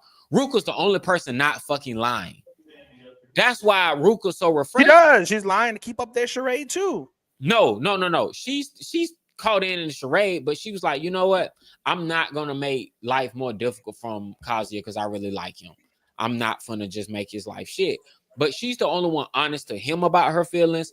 Honest. Only thing she lied about was the condom. But she's honest to everybody about where she stands. She's the only person that's honest about her feelings. Everybody else is lying about her feelings. Chizuru is like, damn, I done fell for this dude. Damn, his grandma, you know what I'm saying? It's like, Shawty, you got the ring. Like, you need to do the right thing.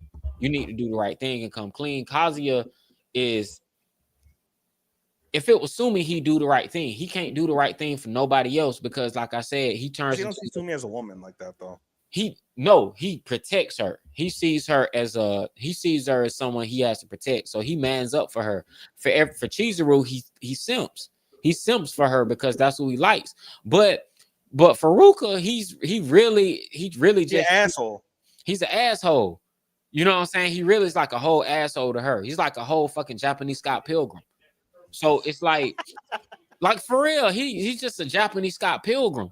So I think like the show has its redeeming qualities, but they do this whole yo-yo thing, up, down, up, down, up, down with the drama. So if you like soap opera drama and you like that telenovela like type drama intensity, this show rewards you as much as it likes withholds what you really want from you. It'll spoon feed you along the way, and it kind of just dangles that carrot in front of your face.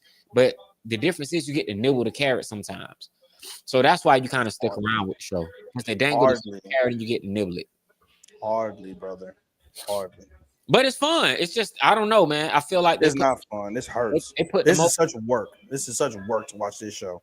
Not because I'm not invested, but because it's so I will say this is one show this season that or whenever it drops. This is one show that I look forward to. Whenever it drops, like I look forward to. It's like, do not disturb me, don't text me, don't call me.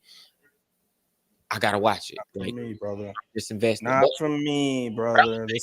I'm a fan. I'm a fan. I think it looks good. I think it's entertaining, but I'm never gonna look. If y'all can rate Solo Leveling as the best anime of 2024, then get off my dick because I like Rent a Girlfriend, bro. Not talking to you. I'm just saying in general.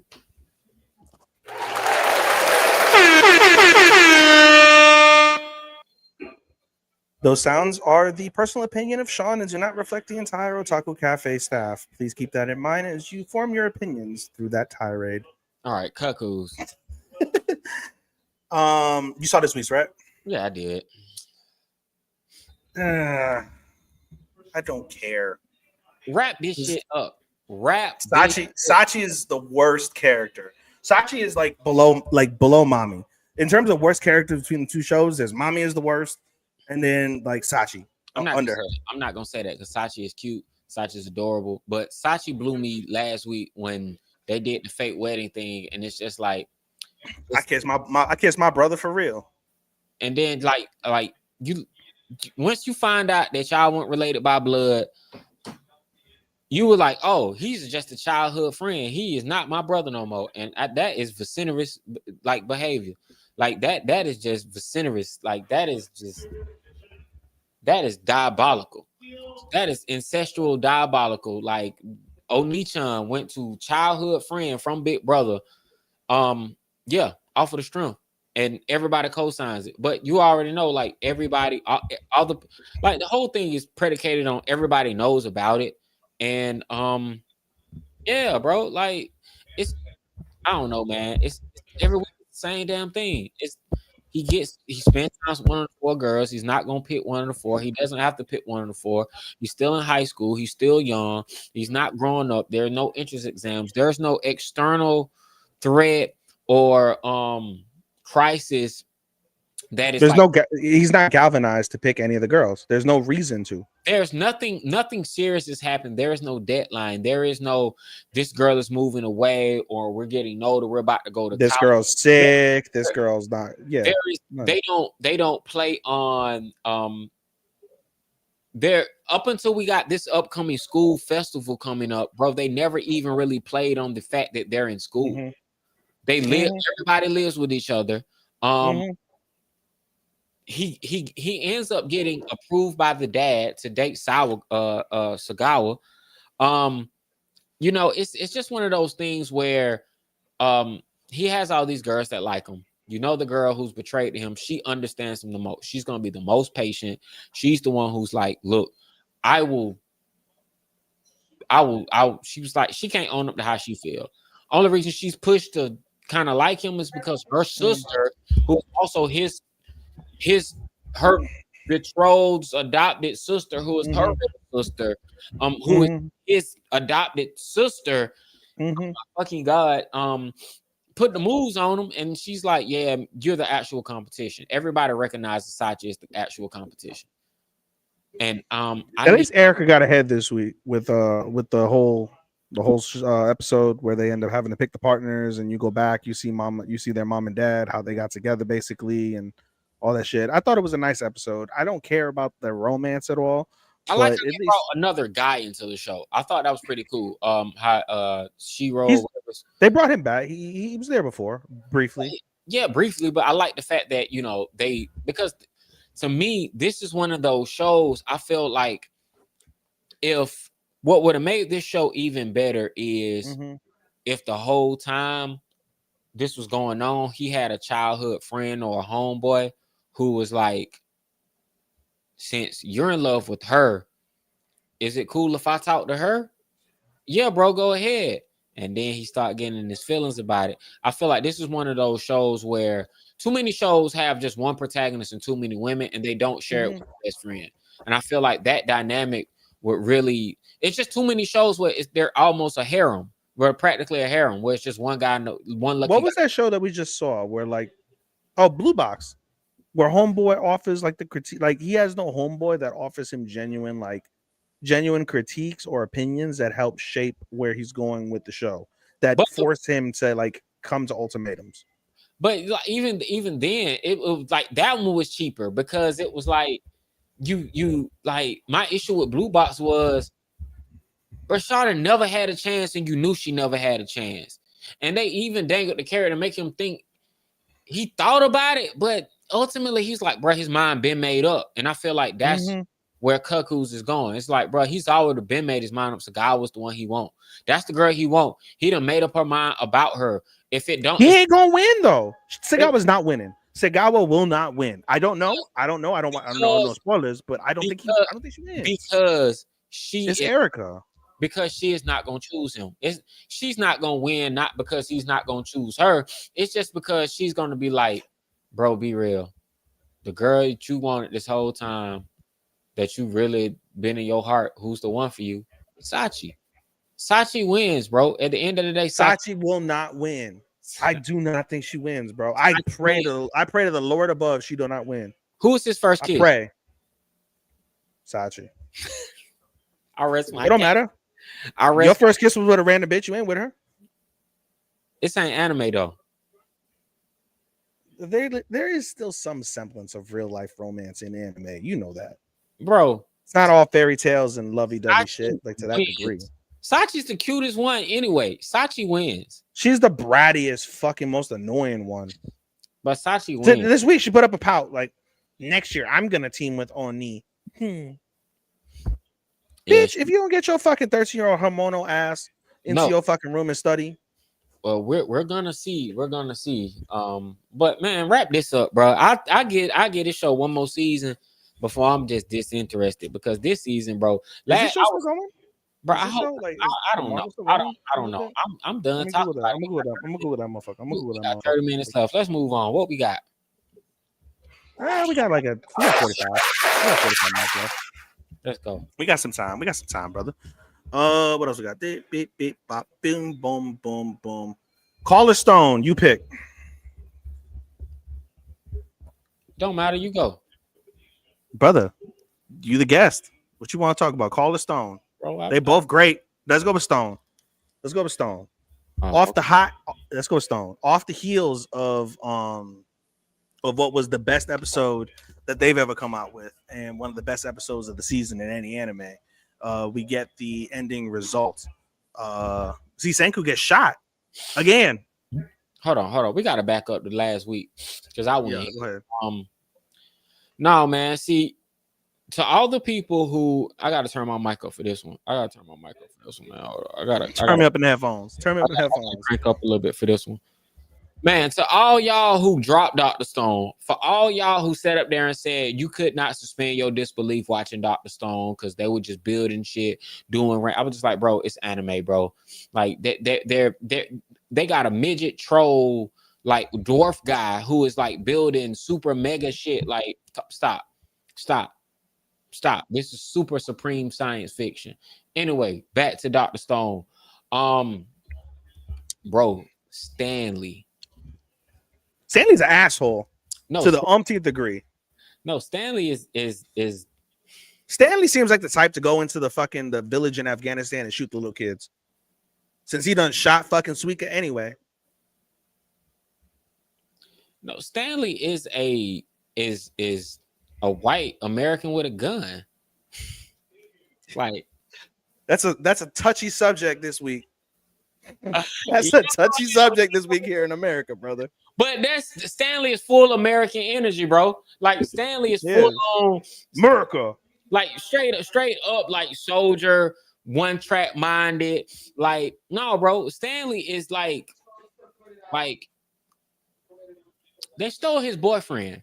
Stanley wanted his boyfriend, went to the ends of earth to go get this man back, and said, it is on sight. When I see those Japanese kids, I am going to shoot those. Like, this man think it's full on Viet. He's out there having. This nigga said 1945. Bro, he's straight Vietnam flashbacks right now. When I see them, bro, that's the Asians in 1945, bro. That's World War II. This nigga landed on the fucking shores of Iwo Jima to shoot the Japanese. This man, this Vietnam shit is like in the jungle hunting Asian people. Like, and he is like, when I see them, I'm gonna shoot. Like, Stanley is not playing. He got no general. He's got no general or supreme commander telling him not to. What got me last week was this is Suiko's fault. So I kind of like everything kind of resting on her shoulder because I'm like, Suiko, it's the least you could do because you chose to save that girl's life. And I did not like how I thought it was gonna go. That was a great plot though. No, it didn't really amount to what I thought it did. The way they left me hanging was kind of cold. You didn't get my joke about the plot? No, because this is what happened. Suika saves that girl, and maybe to come back later. I'm thinking at the very least, Suika's gonna save her, and right before somebody we care about on the Kingdom of Science about to get killed, that girl that she saved is gonna be like, no, and knock the gun out the way, like, nah, don't shoot them. Let's just capture them. I'm thinking she gonna prevent somebody from getting shot. She fucked off. You don't see her again. After she saved, you don't see her again. So everybody shot. Like, bro. Tsukasa dead. Stanley came Kahaku dead. I mean, because they got frozen by the stone before they completely died, they can heal and be revived. So what's his face? White hair boy is dead. Tsukasa dead. They ain't dead.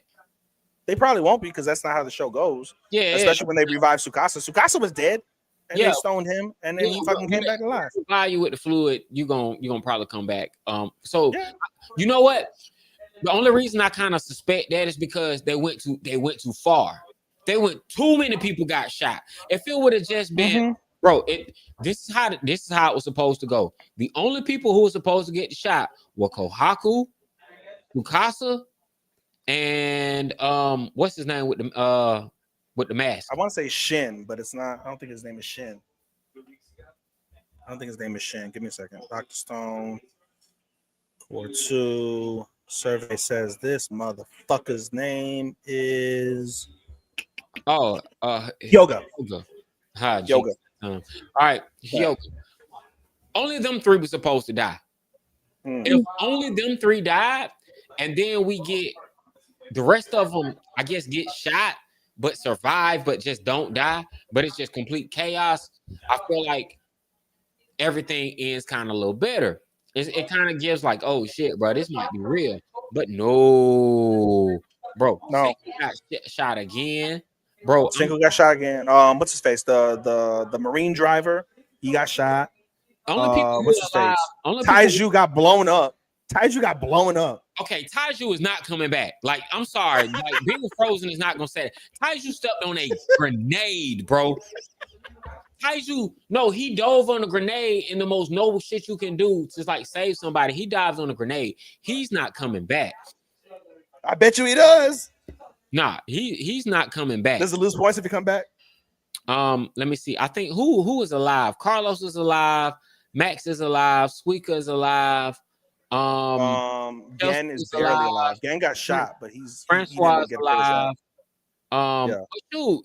Even back in California, Hickey dead, Megami dead, bro. Like Joel, who just joined, is dead.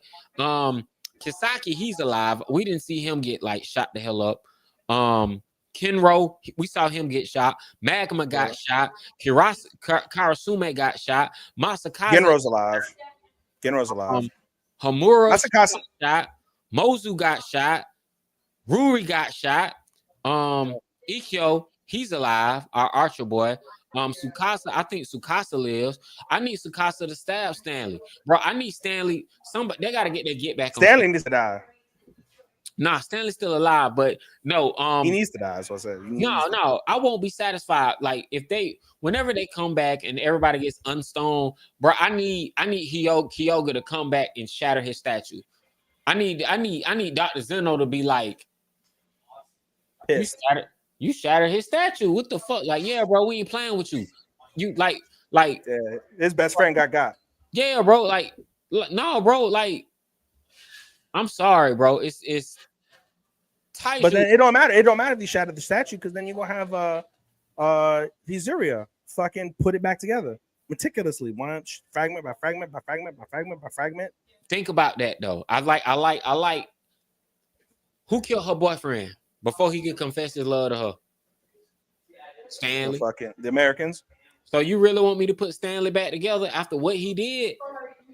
It's the right thing to do. No one dies here. The kingdom of science. The only reason they bring Stanley back is if aliens or some other threat comes and they need him. He should end the series stoned. Like, nah, that's what's gonna happen. Stanley gets revived. Stanley joins the Kingdom of Science. Stanley ends up becoming their army. He ends up becoming their general. Like, but I kind of feel like maybe it won't go in that direction, because I feel like the message that they were trying to send is violence, like not just guns, but just violence in general is what ultimately deters us from having scientific progress. It's hate and violence. Like, that's what this episode was about. Like, someone, they chased them. They had this hate. This wasn't, we can capture you. This wasn't like, this was, when I see you, I'm gonna kill you. Even though everybody else was like, bro, these are kids. These are not even adults. We have guns for shooting them. I just never liked the whole idea that they're unarmed.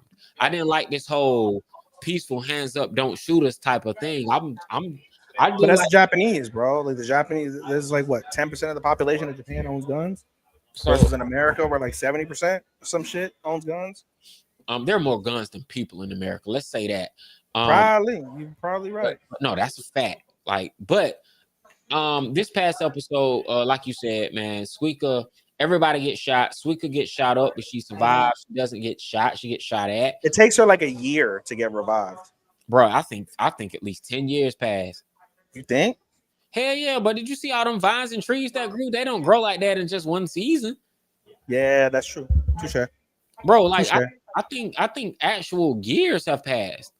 So I think what's gonna happen is she needs to find some revival fluid. I think that revival fluid that Chelsea and what's the name accidentally, she threw that and it broke. Nah, they must have more. No, we didn't see it broke. She threw it over the cliff. It broke. It did break. No, we didn't see it break. She just threw it and it just went off into the distance. I think she's gonna find that bottle somehow, some way. I think she finds that bottle. It's not broken. Yeah, Luna tossed the bottle. I think she's gonna find the bottle that Luna tossed, because it just seems like, bro, honestly, Luna threw the bottle. We lucky that Luna threw the bottle, because she was saying, Luna was even saying too. She's like, "How am I gonna hit somebody with this bottle?" Yeah, I think that's what happens. I think that bottle that Luna threw ends up coming in handy. But yeah, Dr. Stone, man, it was the best season of Stone. This is the best season of Stone it's ever. getting better. Like every season gets better. And I really will say this season, Dr. Stone, of any anime that came out this summer, I think Dr. Stone, aside from Taco P, which ended earlier, I think they made Dr. Stone has made the best case for anime of the year for the summer season so far. I think just with their stakes, how far they went, I think they've made the best case because they've I been. don't know about anime of the year. I know you mentioned that, and I'm not gonna sit here and shit on it, but I don't know, man. I'm not sold on that. I'm not sold on that. I'm not shitting on your claim. I'm not just sold. Yeah, I'm just not sold. I'm saying with me personally, they're based off of what I've seen so far, regardless of how the finale goes, Dr. Stone has earned me considering it in my top 10 for the year. Like anime of the year, top 10, it has a spot. I don't know if it's number 10 or number 1, but out of the anime, it ain't number 1. It ain't number 1. It's gonna be a lot. It's gonna be a lot. It's not even number to me. It's not even number 1 in the season. If I had to rate it right now, it's a 9. I'm gonna say an 8.5. So I'm gonna say Dr. Stone, but I'm gonna just leave it out because I don't want to spoil it. But I will say Dr. Stone is extremely high on the list. It's extremely high on the list, bro. That one episode, I'm gonna tell you right now. I'm gonna tell you, give you a spoiler. Before last week's episode, I had Dr. Stone, I think at like 8 or 9, and then that episode put it in my 5. Dr. Stone's been in my 5 all season. Not for me, bro. It was up there. It was solid. And then last week's episode was like, the week before was like, yo, this is fucking fire. Last week, I was like, shit, this is legit one of the best singular anime episodes. Spoiler for you, Ethan. I have a top 5, and Dr. Stone is in my top 5. I already know my top. Right now, it's in my 5. Yeah, right now it's in my 5. Right now, Dr. Stone's in my top 5. Right now, it's in my 5. All I'll say, I'm not gonna tell you where it is, but it's in my top 5. Speaking of top 5. I'll give you one more spoiler. I'll give you one more. Out of my 5, Hikaru is the only one that can go down from it. I got 4 out of my 5 set. Not the order necessarily. 4 of my 5 are set. The only one that's in my 5 right now, I'll give it the spoiler, is Hikaru, and it may or may not drop depending on how it ends. All right. That's my spoiler. All right. So what's next? Next one is our co-main event, and it is Call of the Night. This is solidly in the top 5. Easily, brother. I mean, I think I like this more than Stone. That's another sport. I like this more than Stone. I love Stone, but I love Call of the Night. This season is Call of the Night was incredible. Call of the Night was my most anticipated anime of the summer season. Sure, of the summer season. And I'm not going to deny that. I'm making the case. I'm making the case for Stone. Just based off of Stone is like, no, bro, I'm a really make a great fucking show. What Call of the Night, they shot themselves in the foot with this latest episode. This latest episode, it kind of hit a wall. It hit a ceiling for me this past episode. Episode, I was disappointed. For the first time. I was not. So please tell me why. They had a consistent streak. Okay, in the latest episode, it really dealt with all this season. We did not know if Anko was going to be the detective. We didn't know how much of a threat she was going to be. With the entire show, we didn't know how much of a threat she was going to be. We didn't know to the depths of what it was going to take for her to get her. I always knew she was a threat, but to the level she's been, no, we didn't. We didn't really know. But when I got the backstory of how the season picked up on Nazuna's backstory and how it coincided with Anko, and the fact that he knew this whole time who the detective was and how they do have this past relationship, is like, oh damn, y'all do have this relationship. Who knew? So last week's episode was a good episode, but my disappointment came because when the episode came on, I said Call it fucking Night. It was a great episode, like stellar episode. My disappointment though came with the fact that when we got to the end with Anko. I thought the suicide thing with her was they gave you a warning. They gave you a warning at the beginning of the episode. Oh, that's how They it gave was. you for two straight episodes. The first one was like, meh. But that's how, no. Last week's episode was better than this week's episode. No, because this week's episode she was gonna fucking do it. No. See, that's what we differ. The episode when she's going through the street shooting vampires in the fucking face and broad fucking in the middle of fucking Halloween in the street. Yeah. Oh no, bro, because I didn't know if they were gonna live or they die. Like she just popping up, shooting them, terrorizing them. Yeah.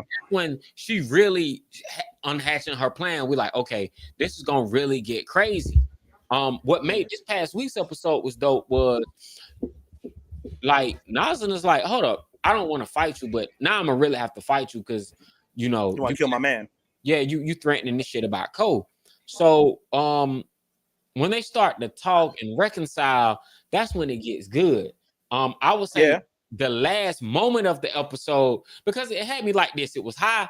Then when it was just like, oh man, y'all back on good terms. I really wanted to see her I really wanted to see her get her revenge on all vampires. I didn't want to see her get talked out of it. So when I see her getting talked out of it, and now she's getting talked off the ledge of really get back on vampires and being like, you know what? She off herself. I knew as soon as she got talked off the ledge, she walked off. She go off herself. She's like, I'm gonna just kill myself. You know what? I ain't got nothing to live for. And it's just like, shut it. It's not even that serious. Like, no, I'm finna go do it. And then so when her and Cole struggle with the gun, I'm like, oh, you knew, yeah. Go like this is the most cliche thing ever. It's just like, oh yeah, Cole, you finna get shot. And he did. As soon as that gun go off, so now it's just like, oh shit, like, good cliffhanger. Good cliffhanger because at this point it's like, is Cole gonna turn? Because in any other anime, he turns into a vampire so he doesn't die. So it's like that's a good point. I didn't think of that. Can he turn? That's a good point. Love Nazuno enough to turn. Is he gonna turn? Because he can turn. If he turns, he won't die. Or does he get shot and not die? I don't like an anime like I think he gets shot, he gets in critical care, and then Nazuna like maybe kisses him or says I love you to him while he's like somewhat conscious, and then they like kiss or do like vampire blood exchange, whatever they do, and he turns to survive. Like I mean, I don't know. Nazuna's like not that sappy. Nazuna, if anything, if Nazuna offended, because he doesn't have to drink her blood, she just has to drink his blood, and he has to be in love with her. So is there more to the series, or is this like the end of the series after this? No, I don't think it's the end of the series. It's not the end of the manga at all. But I dare not read. I'm not like you when I'm like, I wonder what else. No, I only spoil shit I don't like. I don't like rag, so I don't give a fuck. I'm not gonna even look and see what the manga is because for all I know, the volume of the newest volume of the manga could be Cole with vampire fangs, and you'd be like, oh well, yeah, he turns. Yeah. No, I don't know. I never attempted to look. But what I will say is what I will say, man, with the season finale, the penultimate comes out tomorrow. So tomorrow we get the penultimate episode, then we get the finale. So I feel like something peak has to be happening because why would we get this episode? Seems like a series this feels last week felt like it feels like a penultimate. Feels like a penultimate. So for something else to happen, I feel like there has to be more. So unfortunately, Dr. Stone just aired this penultimate. I know the next episode is finale, so I already know. Oh, someone's getting revived. You already made your case for where this shit gonna go. So, like, there's nothing Dr. Stone could do to like make his. It's nothing Dr. Stone could do to make his great that I have for it go down. Call of the Night could fumble these last two episodes and go straight comedy. And just straight lighthearted comedy, and just I doubt that. Maybe the finale, I believe it, but I don't know about that thing. They really could. Anything could happen, but it depends if are they gonna give us twists? Are we gonna get what are we gonna get? But I've been extremely satisfied with Call of the Night, but for the first time, I'm really nervous because it's unpredictable. I don't know what's gonna happen. I can't really predict what's gonna happen, so that's really what has me nervous. There's no way Call of the Night can end lower than an 8, but whether or not it ascends above an 8 to a 9, or dare I say even a 10, it's ultimately gonna come down to these last two episodes. I've got this at 4.75. But Whether I give it a 5 or whether I keep it at 4.5 or 4.75 is dependent on these 2 episodes. But right now I got it at 4.75 as of this moment. But Call of the Night is but like I said, this show was unfairly advantage over like other shows. Like I like the show too much where I'm just way too biased on the show. So I'm trying to remove because it's great. This isn't a show that's based on action. We got action, especially this episode. It was nonstop action this episode, unlike anything the show has seen before. Really, this is the most action we've ever gotten. The series this season has been the most storytelling we've ever gotten. Layers that are peeled back, cliffhangers that are solid. This show has done nothing wrong. No, nothing. There's nothing. Call of the Night is, dare I say, one of it, if not the best vampire. It is absolutely one of the best vampire anime. Chris and Matt are gonna tell you about Vanitas. No, Vanitas. No, Call of the Night is a better vampire anime than Vanitas. Like it's a better anime that has vampires in it. Let me say that because I'm not going to say it's a better vampire anime. Vanitas leans more into the. I don't know. I have to rewatch Vanitas. It's more traditional, I feel. But y'all didn't watch Vanitas dub. So if y'all watch the dub, I didn't watch it at all. Oh no. Vanitas, I will tell anybody. I might go back because Vanitas comes out. The new season comes out in January, I think. Right? If you watch Vanitas, I would say watch Vanitas. Watch Vanitas in English because everybody speaks in French with French accents because it's French. They do that. Well, you know how Matt says he wished. Why not watch it in French dub? The French dub will be out. Bro, I'm not watching it in French. I might watch that bitch in French. But no, man, Call of the Night, one of my favorites. Definitely last week's episode was that was damn near 5 out of 5. I ain't gonna hold you. Like that was it was the last few episodes 4.5 for me. Honestly, it's probably 5 because let me stop hating. Bro, 5 out of 5. But this can't do no wrong. No, Call of the Night had a couple of legit like 5 out of 5s, and I think last week was one of them. So I'll give them that. So we just have to see where it goes. All right, one more show to go. Main event, Kaiju number 8. It ain't better to me. Kaiju number 8. We closed it because I think we expect more out of Call. We expect more out of Stone. But yeah, Kaiju number 8 was pretty good this week. We see basically the power of friendship is what saved Ishikawa. I've been bored with Kaiju number 8 for 3 weeks straight. Really? Yeah, man. You don't give a fuck about Ishikawa in a 6 suit, bro. Like no. Damn. No, I'm finna give you my spiel. This is when the rubber really meets the road and shit just really needs to make sense. Okay. Ishikawa gets. I love that for him. But bro, if you got this most powerful kaiju suit, why the hell is you still shooting? I don't care about your ice gun. I never understood the mechanics of, oh man, my suit power is up. So now my bullets can hit harder. It makes sense when you're shooting a laser. It makes sense when you're wielding knives or you're wielding an axe or you're wielding a scythe or you got some gauntlets that can let you punch a hole in something. But when this superpower kaiju suit helps your bullet shoot colder, you're already shooting ice bullets. It'd have been different if he wasn't shooting ice bullets before this. Now his ice bullets are just stronger. But here's the thing: most powerful kaiju shoot on, and you still need help. I like the whole team effort. Or he's not used to the suit. This is his first dry run in combat with the suit. I don't care, bro. You supposed to be OP as soon as you put that bitch on. Because I didn't like. You got to be compatible, bro. I didn't like how the week before 2 weeks ago he couldn't even get the glove on without passing. They time skipped like a month. I think they time skipped like a month. I think they time skipped, so now he can wear the whole suit, and now he's the suit can beat him up a little bit. But it's like, bro, you fighting the Honju. You're not even fighting the whole kaiju. and you out here. But this is about battling. This is about, so the suit is physical power, obviously, but it's about your mental fortitude that really helps you adapt to the suit. And that's why he got tore the fuck up wearing the suit, because he had weak mental fortitude. And it took what's his homeboy to not what's it called, to break him out of that and give him some fucking some oomph to his, like, to his step, some real oomph to, like, make sure that you're not like, he was only fighting for selfish reasons. And that's what the kaiju does. The kaiju in and of itself, from a spiritual and like mental level, very self-centered, very egotistical, very driven. Like the captain said, the kaiju suits and the kaiju power will make you, like, generally what's it called, generally more self-centered and hyper-focused of who you really are. Yeah, you become tunnel vision. I get that. I'm just simply saying my issue is, it's like, bro, I'm gonna be real with you. I'm cool with lasers. I'm cool with like my favorite character in the whole show is Hoshina. Hoshina, my favorite character.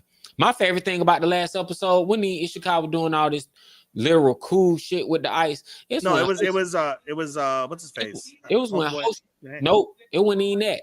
It's when Hoshina looked at Kafka and was like, bro, I'm finna train you because you don't know how to fight.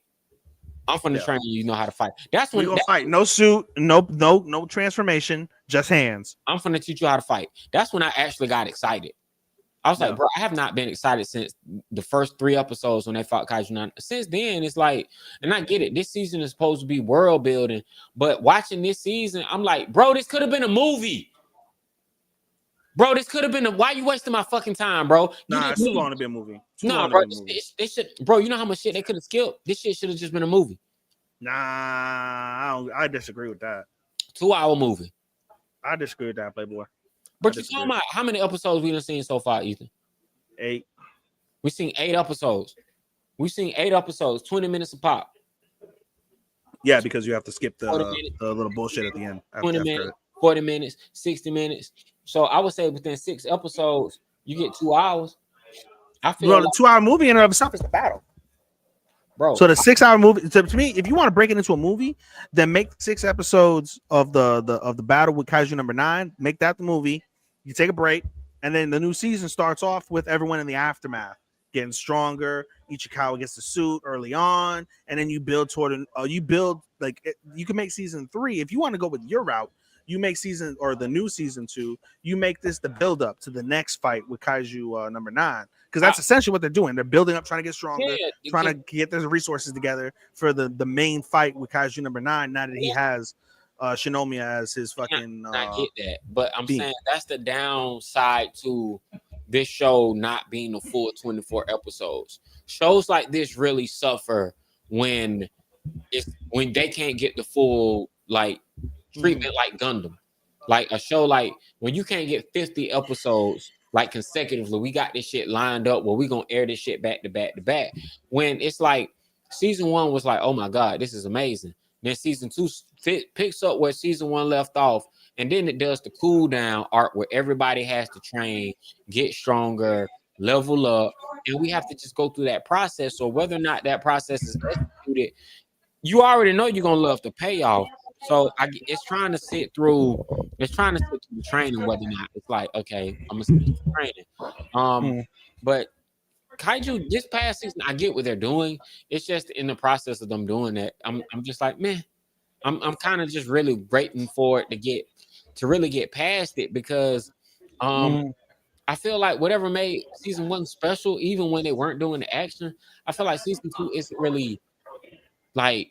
Kafka hasn't been. We got everything early on. We got all of it in like the early episodes. Yeah, so now it's just about everybody else trying to do that leveling up. Which I get. Ishikawa was cool, man. Him fighting, using the power, everybody recognizing him getting the suit, doing his thing. Yeah. That's all cool. But I'm gonna be real with you. I was happy for Furuhashi too. I was happy, he got recognition. He's like, in order for Ichikawa to succeed, you need Furuhashi. Furuhashi had his redemption from being hot shit to being no shit. And now, he found his place being a number 2, and he got recognized by his captain. He's got this latent ability that he needs to hone in, and he can be the fantastic support character that Ishikawa needs in order to succeed in the suit. I want to see Shinomiya's level up. I do too. That's gonna be the finale. That's got to be the Her finale. level up is the one that I really was like, all right, bro. She the one who I want to see level. You know, I want to I see. told Matt that I was so surprised they didn't give her the 6th suit because the 6th suit is made from her mama. Like I don't know. Look, I don't know if she just rejected or I don't know. Like I feel like I don't know, man. I kind of like I love the team of Reno and Iharu teaming up. I like them being a duo because you know they did this whole Iharu, they did this whole backstory of him being like, bro, I was that guy when I was in high school. I was king shit. Now I ain't shit. Yeah, now I'm average. He was Mhm. like, yo, I was top of my class. Now I'm average. Yeah, Like, everything was easy. I was athletic. I could study and get everything 100%. Like I was that's why. physically imposing. But that's why I like the fact that his talent is kind of showing up because he's more talented than Ichikawa. Ichikawa just has more determination. He has this special suit. But I like the fact that Iharu just showed like, you know, I like how the guy who was proctoring their exam was just like, hey, hold on now. Hey, Iharu was kind of like me. Like his suit power keeps fluctuating. Like his peak's supposed to be 20, 30 something. Yeah, and 30 now something. jumped up past 30 something. Now it's 50. He's at 40. He's 40 something. I think he ends up in like the 40s. And then it dropped back down. So he's like, oh, you like me. Your stuff fluctuates. Like, oh, we need to When you get emotional or you're at the like your back is against the wall, that's when you show out. Yeah, he was like, yeah, we need to get that, you know, it's under control. So I like the fact that Yeah. I would really like for the suit to get split in half and both of them kind of share it. Like, you know what I'm saying? I really like that.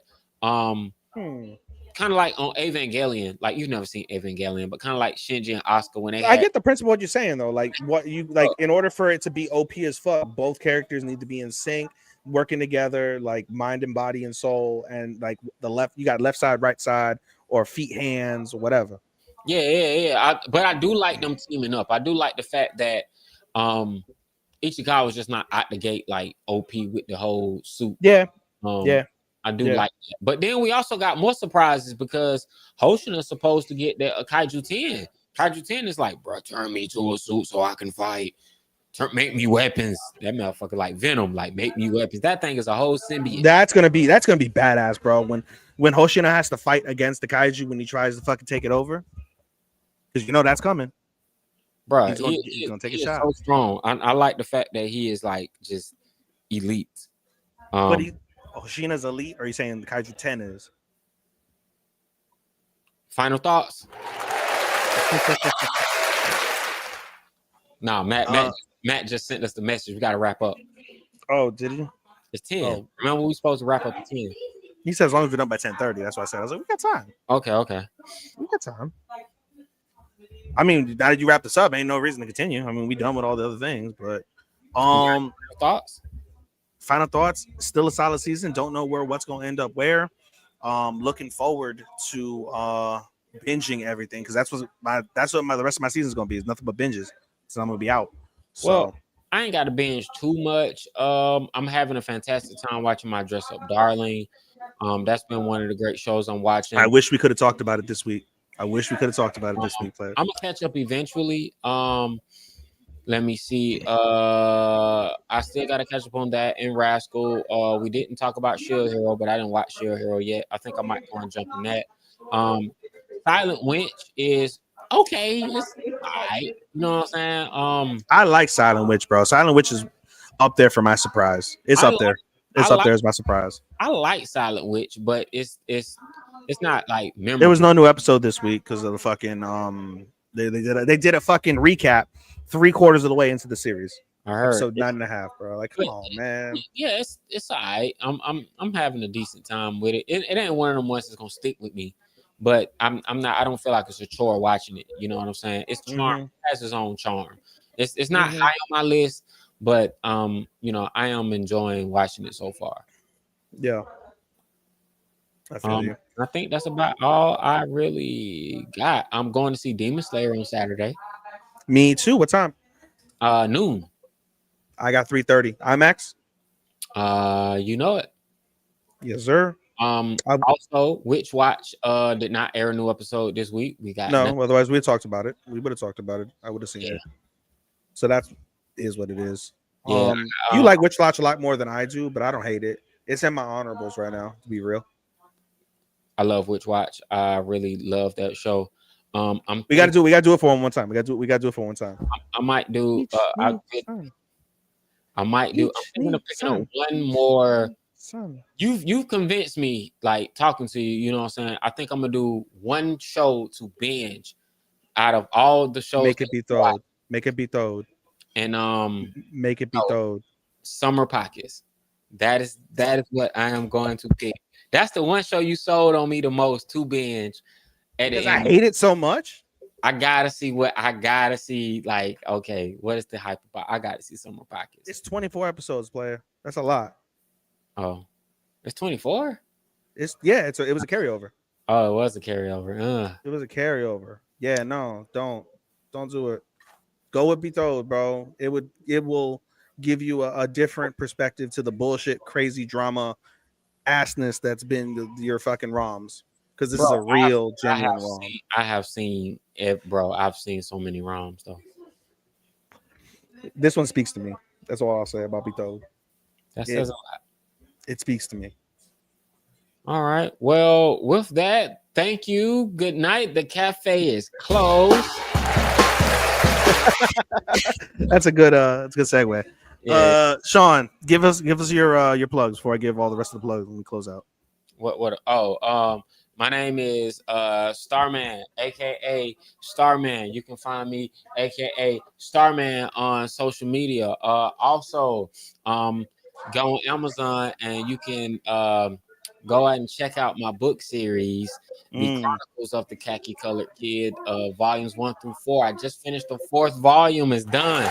The series is done. I'm waiting for the compilation. I want to buy the compilation. The compilation drops first Friday in October. I'm dropping a hardback edition called The Legend of the Khaki Colored Kid. It's going to be it's going to be all 4 books in the one hardback. I will buy that 100%. I'll check. Can't wait to read it. Can't wait to read it, bro. Can't wait to read it. Thank you to everybody who supported, who's checked it out, who's read. Shout out to Matt. Shout out to Chris. Shout out to everybody and Eat the Cake. Shout out to everybody worldwide. If you're enjoying this, let us know your favorites. Anime is coming up. New season of anime is coming up. We got a lot of penultimates ultimately coming week. So we got a couple more weeks. We'll have to schedule when we're going to do our finale show. So it's gonna be October something.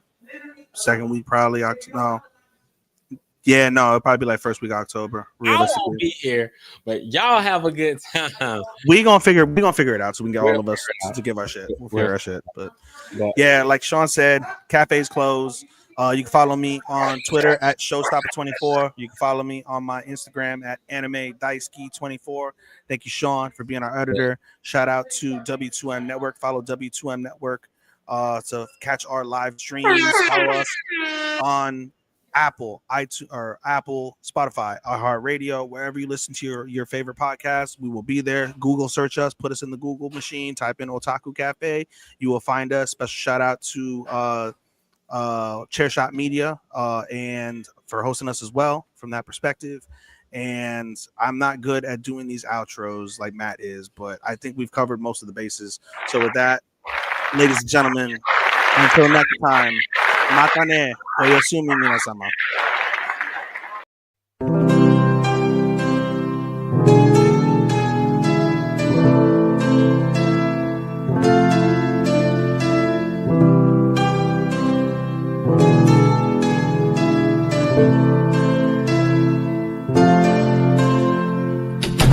The sun goes to sleep, I find myself in a heap because it hurts so much to be away from you. It makes my day when I get a text from you, but still I say goodbye again. Let's hope this isn't the last time that I see your face, but hey, it's fine. I know everybody needs a little space. There's no one to blame. Goodbye again. let's hope this isn't the last time that I hear your voice, but it's your choice. I can't keep you here forever. Just promise me that you'll come back.